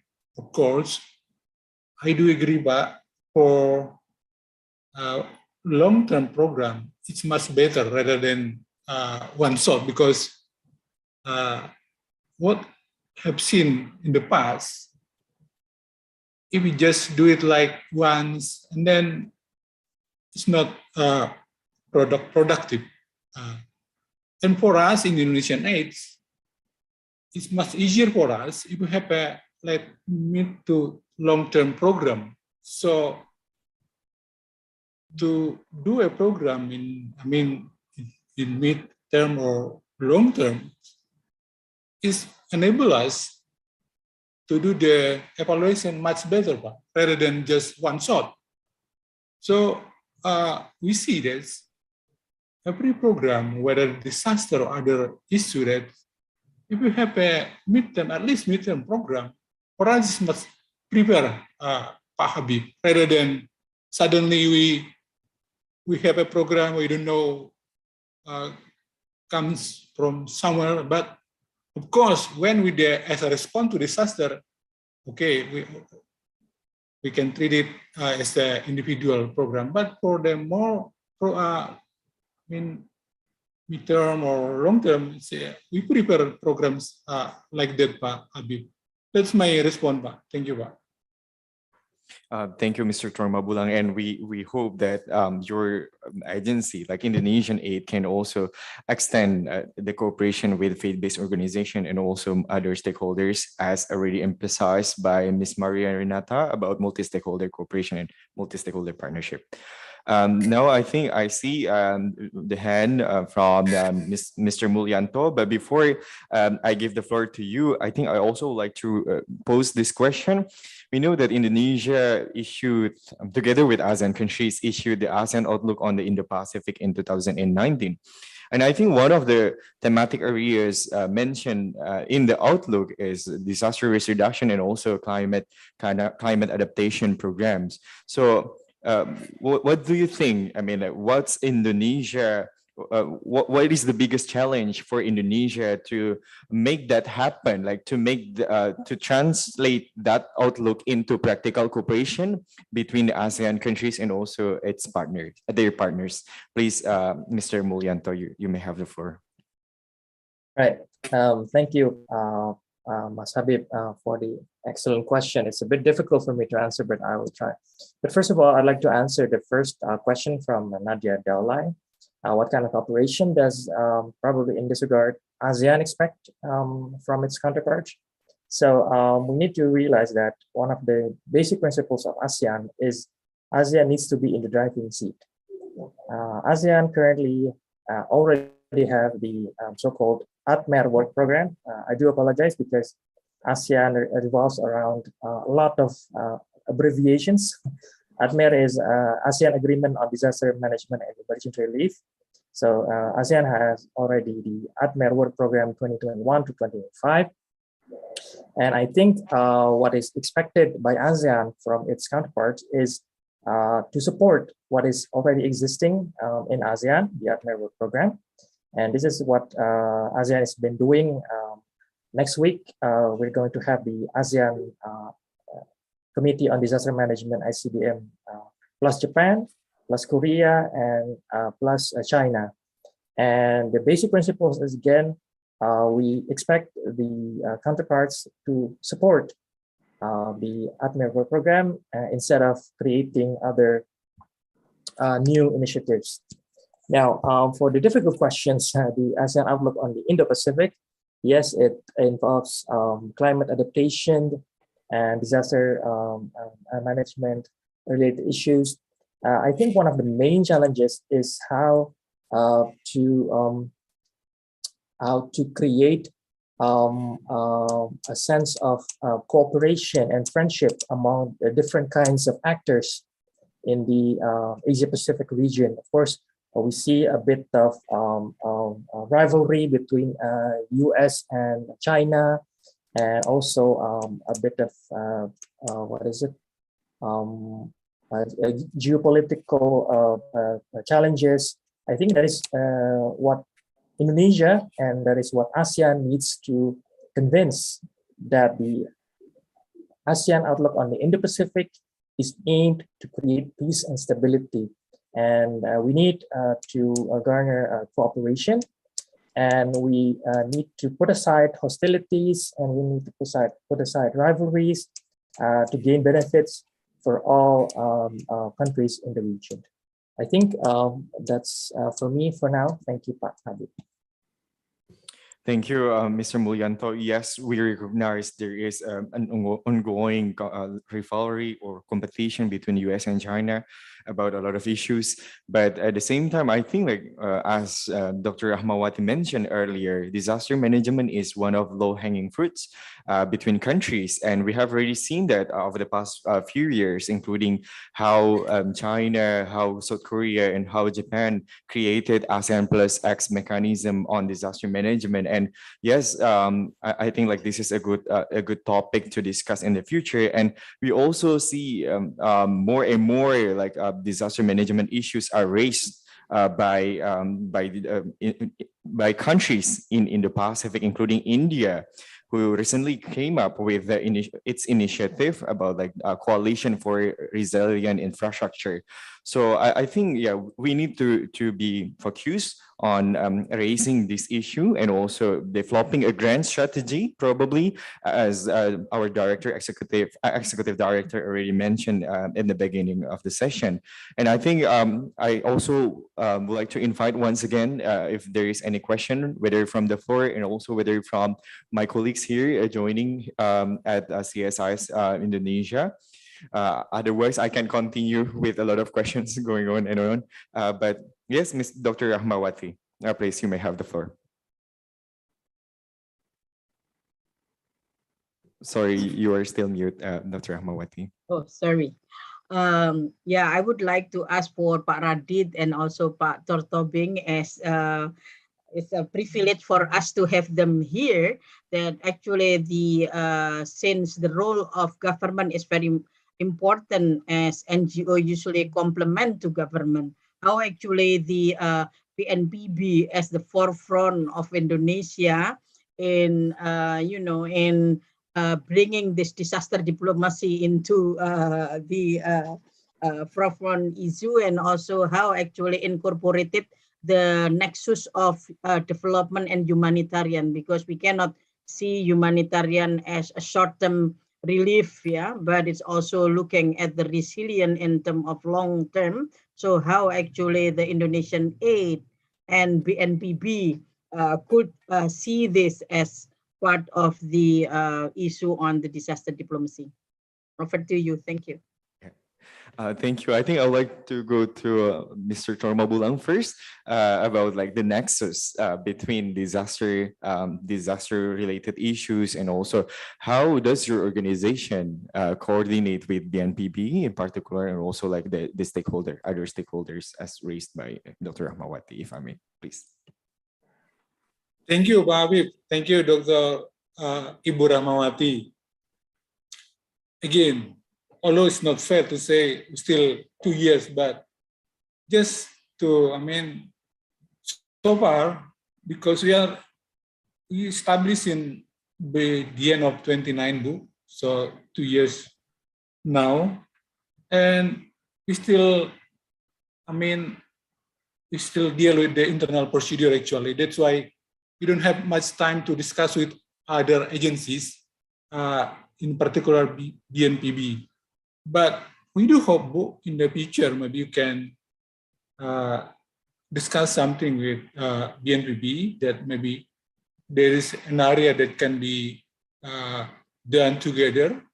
And of course, as I mentioned before, that actually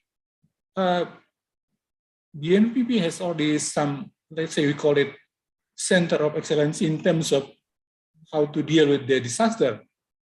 My suggestion why this knowledge or capacity can be shared with other countries, our partner. And then, of course, when doing this arrangement, NGO can be part of this cooperation. So it's because by involving the NGOs, I think we can utilize all they have done by NGO. In terms of financing, again, Indonesian is open to facilitate. Of course, I don't say we have a lot of resources, but if we have a good program that discuss within the line interagency, then it's a good program to move forward. Why don't you do it? That's my response, Bu. Thank you, Pak Habib. Thank you, Mr. Tormabulang, for answering that question. And I think I'll let Dr. Raditya Jati to answer Dr. Rahmawati's question at the end of the session, or do you want to proceed now, Dr. Raditya? Yeah. Okay. Sorry to jump in before I taking my other speech, but I think what have been highlighted by Ibu Rahmawati is also very important for us, especially us in the BNPB and Disaster Management Authority that is now also working together with NGO, of course, and also academician, researcher, media, and also a private sector, of course. Everybody is collaboratively involved on disaster management or disaster risk management itself. So I think this is one of the chances after the GPDRR, and you also know that GPDRR is a very, very important platform gathering all the multi-stakeholders collaboratively. I think one of the moments that we can share now is how we can do for the future. And I agree with Mr. Tobing that Indonesian aid, we can also one of the vehicle to have the other global communities involved in the Center of Excellence from the experience that we have. Of course, if I may tell also after the GP, we have a very, very good bilateral meeting and also some issues that other countries want to learn from Indonesia. So I think this is one of the chances that we can also use the Indonesian aid as one of the idea to learn from us. Thank you. Thank you, Dr. Raditya Jati, for your precise intervention. I think I'd like to pose this question to the next question to Dr. Ilan Kelman. As we know that there are a lot of development agencies around the world. You can name it, USAID, USAID, and so on and so forth. You can go like the whole night and the whole day. And I would like to ask, can you share with us about the best practices that have been done by these development agencies? So I think like the Indonesian aid can learn from them with regards to what have been done by other development agencies from your perspective. Please, Dr. Ilan. Well, this is, excellent question, and it really hits the heart of disaster diplomacy. How do we learn from each other? So I'd first say it's not just about Indonesian aid learning from the world. It's about Indonesian aid teaching the world. We all have plenty to learn and plenty to exchange. And what I found is, as you said, there's so many development agencies, national, faith-based, other non-governmental, private sector. What do we find works best? And it's actually the obvious answer. Talk to the people. Aid is not about giving people what we want. Aid is about people in need receiving what they want.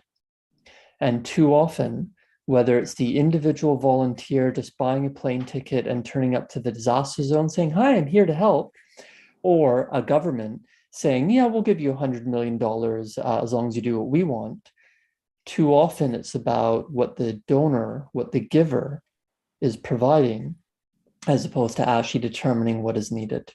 A very classic example was USAID under certain American presidents would give food aid to places which had banned genetically modified organisms.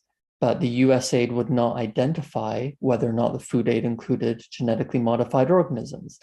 Now, the debate about whether genetically modified organisms are appropriate or dangerous is another question. The issue is why aid is being given to people who are saying we don't want that type of aid. And of course, those who have been in disaster zones, including conflict, but also others, have long stories of, for example, people donating winter coats to hot climates where it doesn't cool down much at night, of giving pork to countries where the people do not eat pork, of not being aware of local diets, of not being interested in people saying, actually, we don't want materials, we want cash. Or, you know what, we don't want cash because there's nothing to buy, we need materials.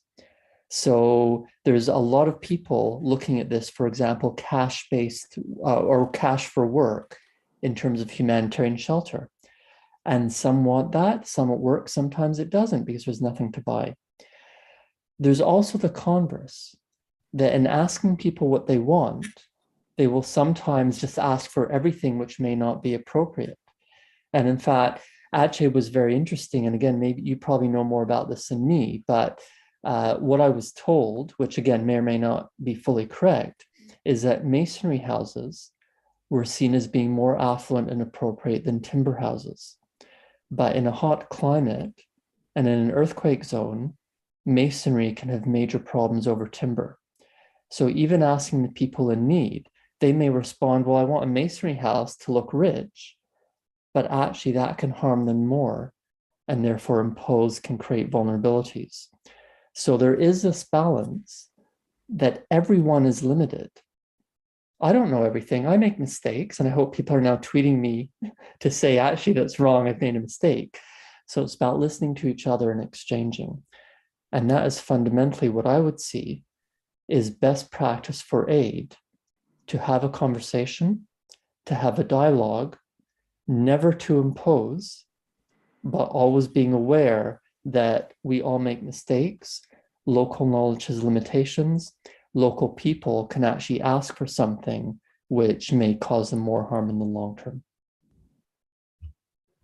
Thank you so much, Dr. Ilan, for again highlighting the importance of demand-driven approach. I think as already mentioned by Ms. Maria Renata, and also you said context matters. So we cannot provide aid without asking the affected population and so on and so forth.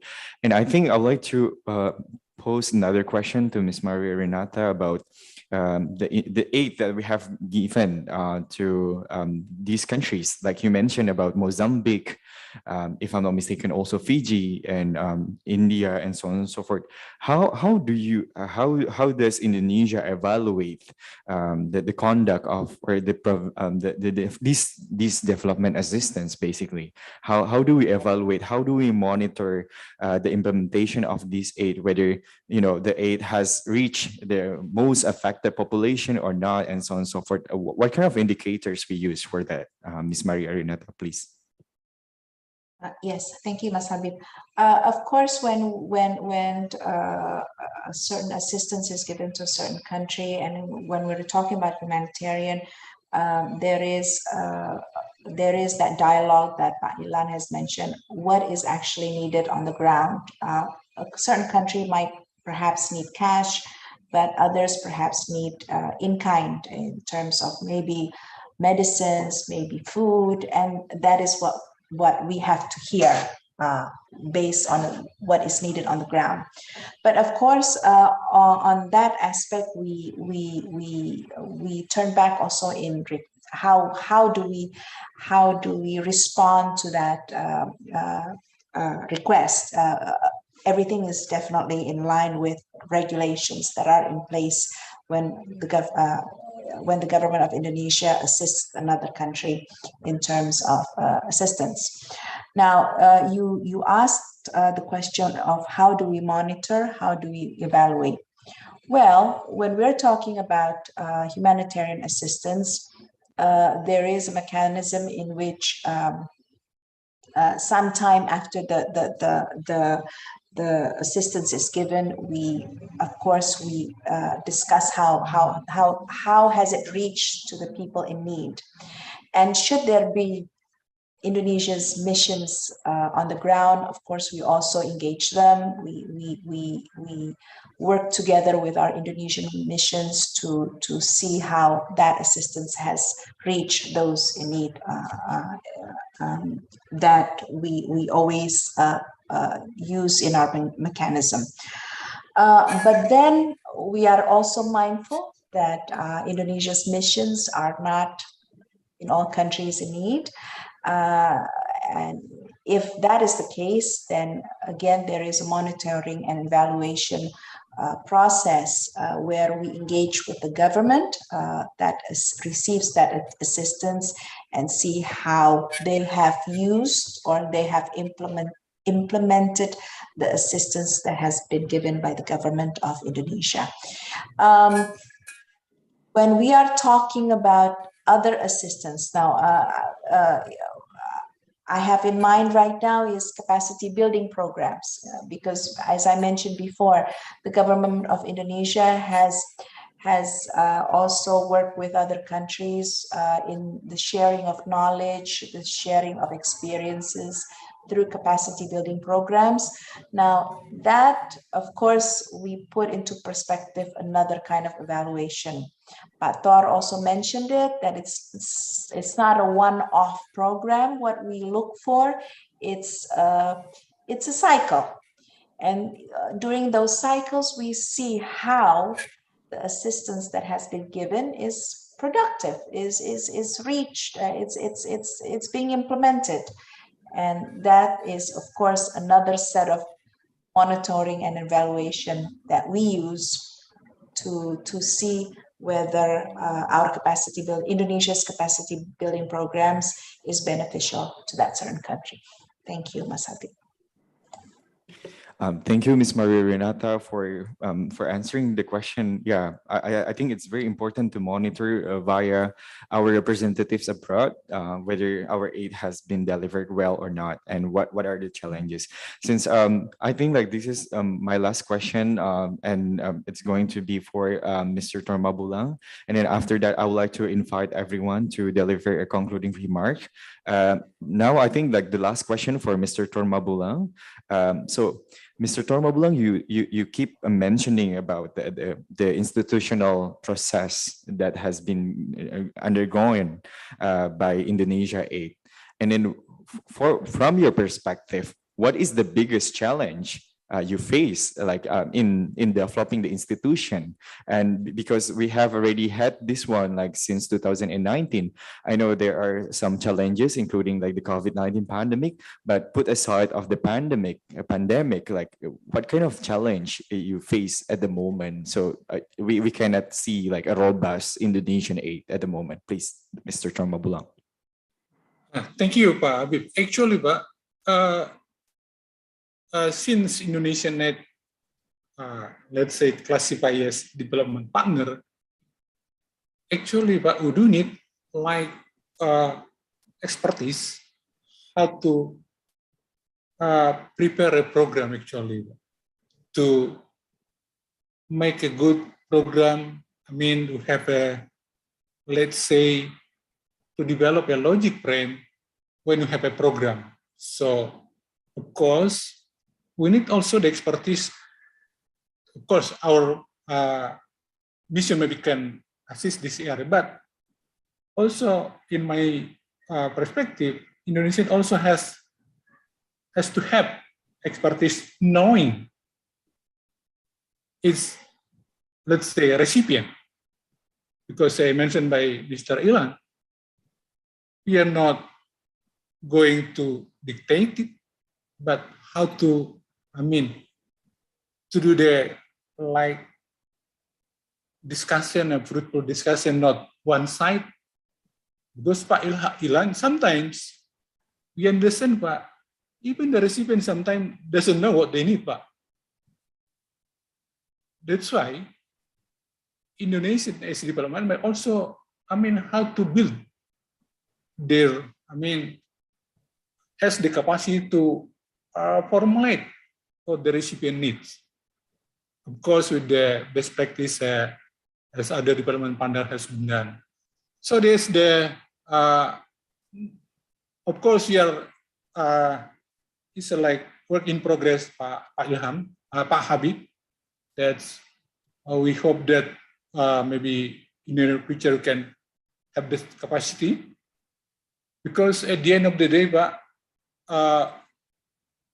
you don't have a good program. We are a public entity subject to the, the auditor that how use the resources. That's we are very concerned about this, Pak Habib. That's why, again, in terms of internal capacity, that's my priority right now, Pak, to have that expertise in programming. That's my response, Pak Habib. Over to you. Thank you, Mr. Tormabulang. I just like to say that you are not alone. We are here at CSIS Indonesia, and I'm sure like all panelists here are ready to help you to proceed with Indonesian aid in the future. And please don't hesitate to reach any of us like here. Now, I think I'd like to proceed to the conclusion, conclusion basically, but it's not me that going to conclude the event, but I think I'd like to invite all panelists to deliver a concluding remark. I think Dr. Rahmawati, you can start first, please, Dr. Rahmawati. Thank you. As I have to say it first, I would like to echoing the multi-stakeholder or collaborative approach for the future or after GPDRR, like what mentioned by Pak Jati, that collaborative is the Indonesian approach, but how actually the put into action, because collaborative is a word, but how the action for making this collaborative is more sustained and more structured, and also in a longer term. So the result, it could be seen as fruitful best practices and learning from each other. So that how to put the policy into practices or put the idea or the approaches into practices. That's my state. Thank you so much. Thank you so much, Dr. Rahmawati. The most important key takeaway from Dr. Rahmawati is the collaborative approach, right? And I think I'd like to invite Dr. Ilan Kelman to deliver a concluding remark, please. That was a brilliant comment, and I'd only be able to support it in terms of collaboration and cooperation. There is too much separation. There are too many people saying, well, let's have these separate topics and then bring them together in a nexus. Instead, let's unfold, let's link, let's bring together. So a perfect example is that climate change adaptation provides nothing new to disaster risk reduction. Of course, we have to account for climate change, but we can make climate change adaptation a subset of disaster risk reduction, which then sits within wider sustainability, development, and environmental management. If we could do that with the international agreements, they were mentioned in one of the presentations earlier, if we could do that with our aid, if we could particularly do that with our science, then we would be talking to each other in the same vocabulary, we would be working with each other on the same terms, and we would do far better for everyone in need, which of course includes ourselves. So connect, bring together, and cooperate. This is the essence of disaster diplomacy. Thank you. Thank you so much, Dr. Ilan Kelman, for again emphasizing the importance of collaboration and connecting between each other. And now I think I'd like to invite Ms. Maria Renata to deliver a concluding remark, please. Thank you.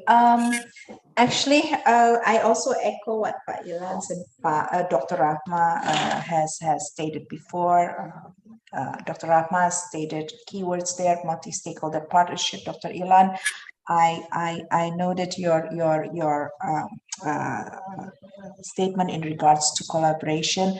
What I would like to add is that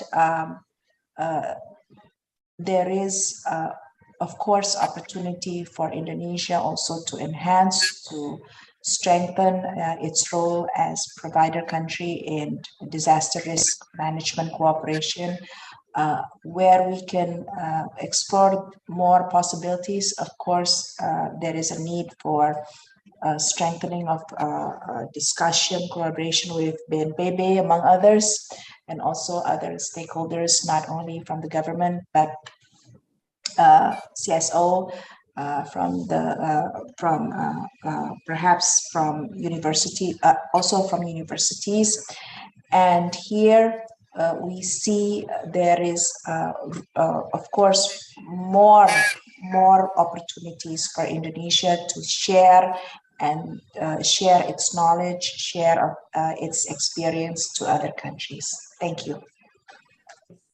Thank you, Ms. Maria Renata, for again emphasizing about the importance of collaboration, connection, and also exploring towards the coordination now after collaboration and then connection, and now we have coordination that have to be done, of course, like in the future. So I'd like to invite Mr. Tormabulang now for delivering a concluding remark, please. Mr. Tormabulang. Yes, thank you. I think disaster is a very big issue. So I think collaboration is a must.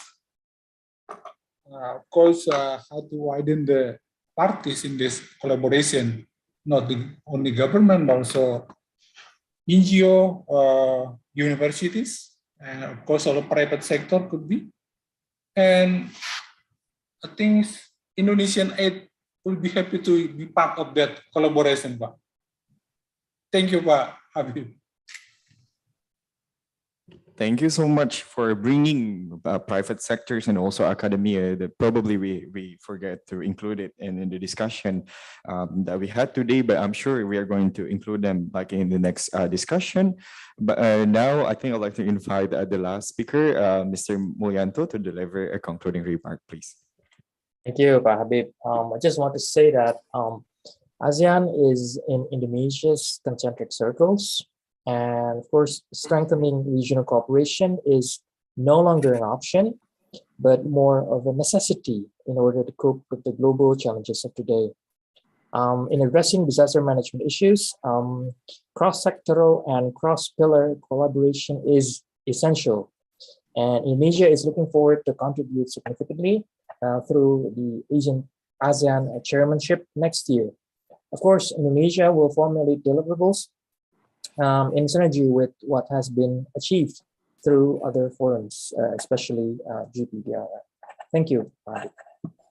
Thank you, Mr. Mulyanto. From what I heard, you said about concrete and practical cooperation. So another C after like collaboration, connection, coordination, and cooperation.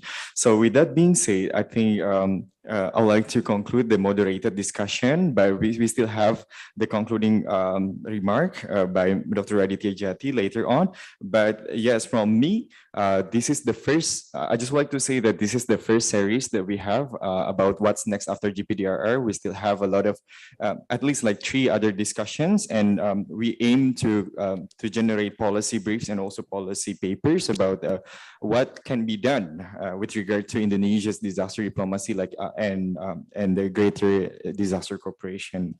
So with that being said, I think I'd like to give the floor back to MC. Please, MC. Thank you, Mas Habib, and also thank you all speakers and panelists for the very fruitful session. Before we end today's agenda, we would like to give the floor to Dr. Raditya Jati, the Deputy for System and Strategy at BNPB Indonesia, for closing remarks to wrap up today's session. Dr. Raditya, the floor is yours.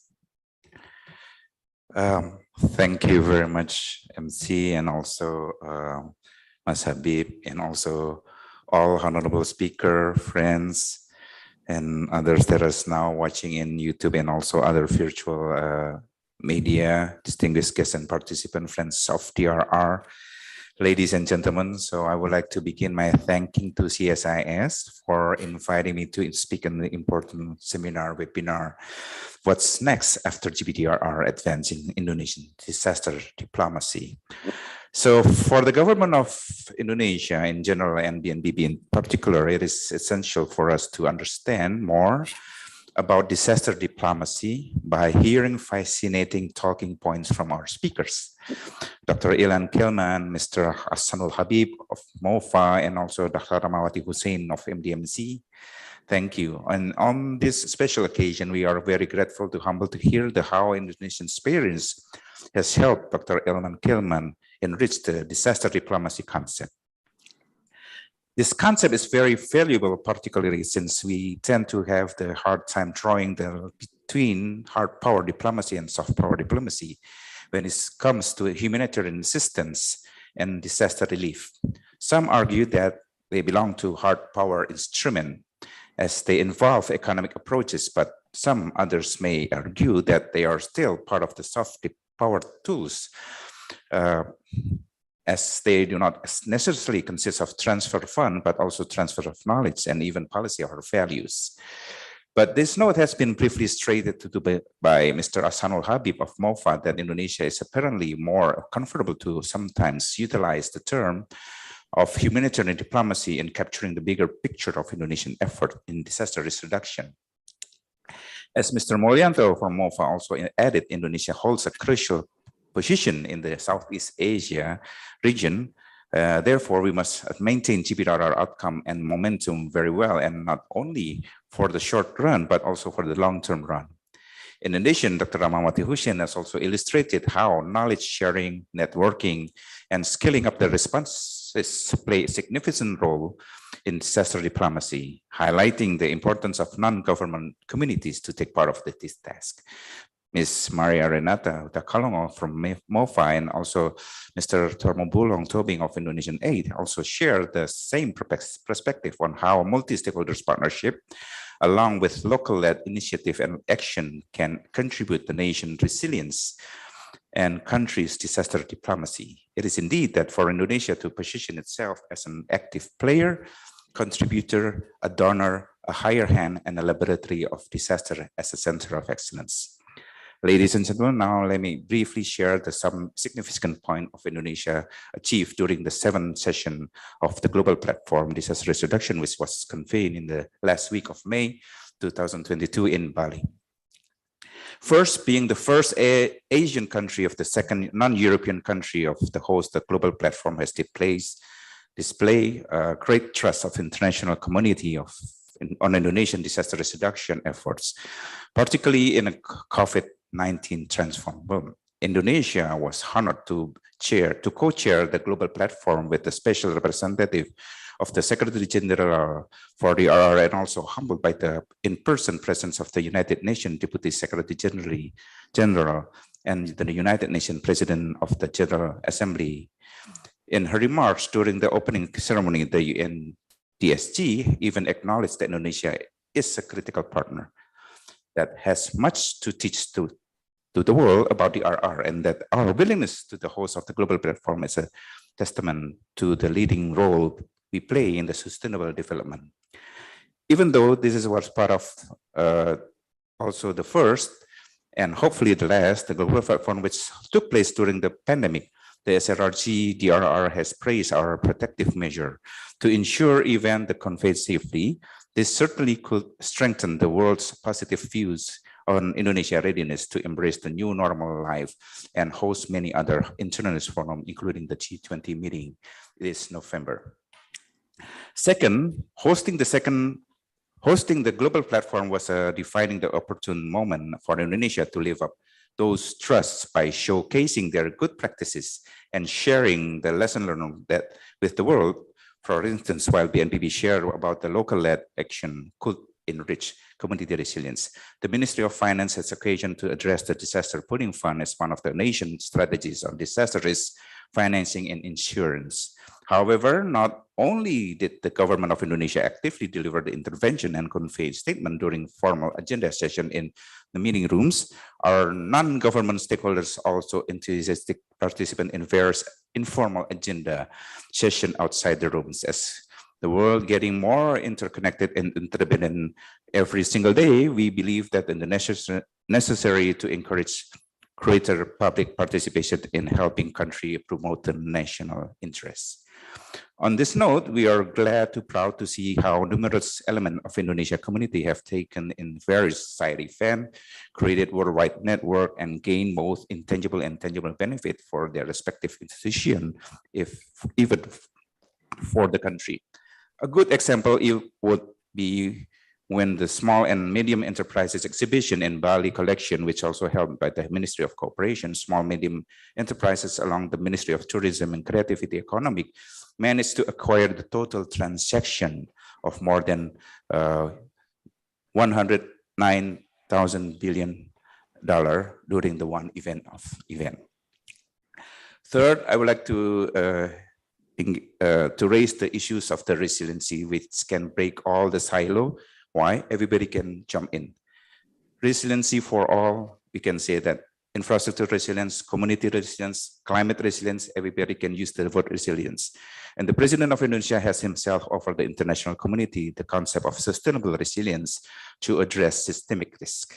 Sustainable resilience can be achieved by strengthening anticipatory, responsive, and adaptive disaster preparedness, culture, and institution, where every country should invest in science, technology, and innovation, including in ensuring access to finance the technology transfer.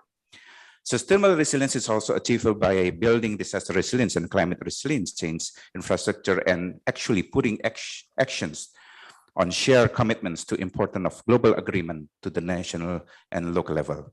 Sustainable resilience concept is accommodated into the co-chair summary, which we call the Bali Agenda for Resilience, or BAR, which consists of 52 deliverable points. Indeed, I would like also to say that in line with the President Decree number 87 in the year of 2020 on Indonesian Disaster Management Master Plan, which shows the great commitment from the government of Indonesia that has the target of a long-term planning program for 25 years on sustainable resilience.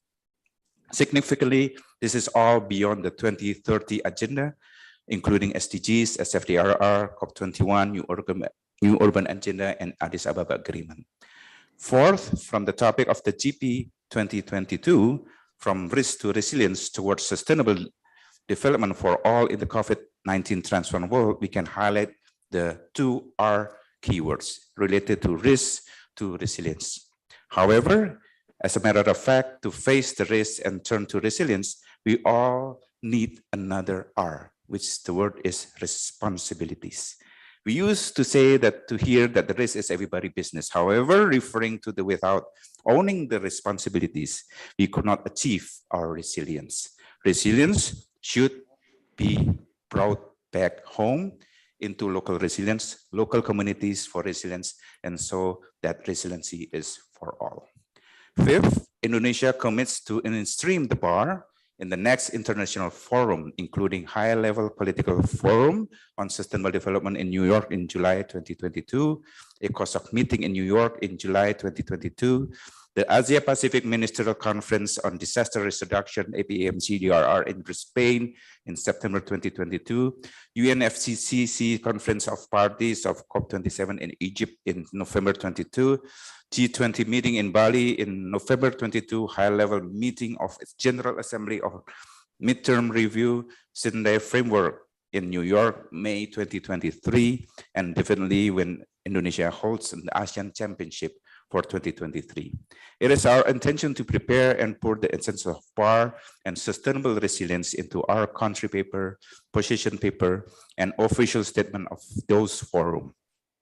If and when possible, it is our intention to engage our non-government stakeholders in mainstreaming BAR and sustainable resilience in every future forum to take their part into.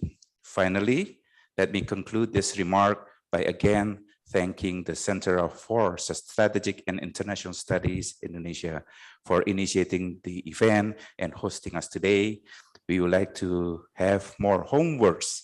We still have more homeworks to campaign and disseminate the sustainable resilience to the global communities. Let's do it together and be active for 5C: collaboration, cooperation, coordination, connection, and consultation. Whatever the challenges, we have to ensure sustainable resilience remains as the main part of Indonesian disaster diplomacy. I thank you. Thank you very much, Dr. Radit, for your closing remarks. We believe that that was a very concrete closing remark, and hopefully we can jump off of this point so that we can develop better local policies for disaster risk reduction in Indonesia. This marks the end of the webinar, What is Next After GPDRR, Advancing Indonesia's Disaster Diplomacy. As was mentioned before, this is one out of many webinars that will be coming in the future to talk about and further deepen what is Indonesia's homework in disaster risk reduction in the future. Once again, we would like to thank all speakers and panelists, to Dr. Raditya Jati, the Deputy for System and Strategy at BNPB Indonesia, Dr. Ilan Kelman from Institute for Risk and Disaster Reduction at the Institute for Global Health, University College London at UK, Mr. Achsanul Habib, Director for Human Rights and Humanitarian Affairs from MOFA, Dr. Rahmawati Husein, Vice Chair of the Muhammadiyah Disaster Management Research Center from Indonesia, Mrs. Maria Renata Hutagalung, Director for International Development Cooperation, MOFA Indonesia, Mr. Mulyanto, the Counselor at the Directorate for Asean Sociocultural Cooperation, MOFA Indonesia, Mr. Tormabulang Lumantobing, Executive Director, Indonesian Agency for International Development, and last but not least, Mas Habib Abyan D for moderating today's session. Thank you for all parties that were involved in today's in the success of today's webinar and all audiences who have joined us today, both through Zoom and YouTube. I'm Nadia Dalai and see you in the next CSIS webinar. Wassalamualaikum warahmatullahi wabarakatuh. Waalaikumsalam. Terima kasih banyak Ibu, Bapak, Bu Maria, Pak Terima kasih. Mulyanto. Terima kasih Terima kasih semuanya. banyak. Dr. Ilan. Thank you, Dr. Ilan. Thank you, everybody. Terima kasih. Dr. Ilan. Nice meeting you.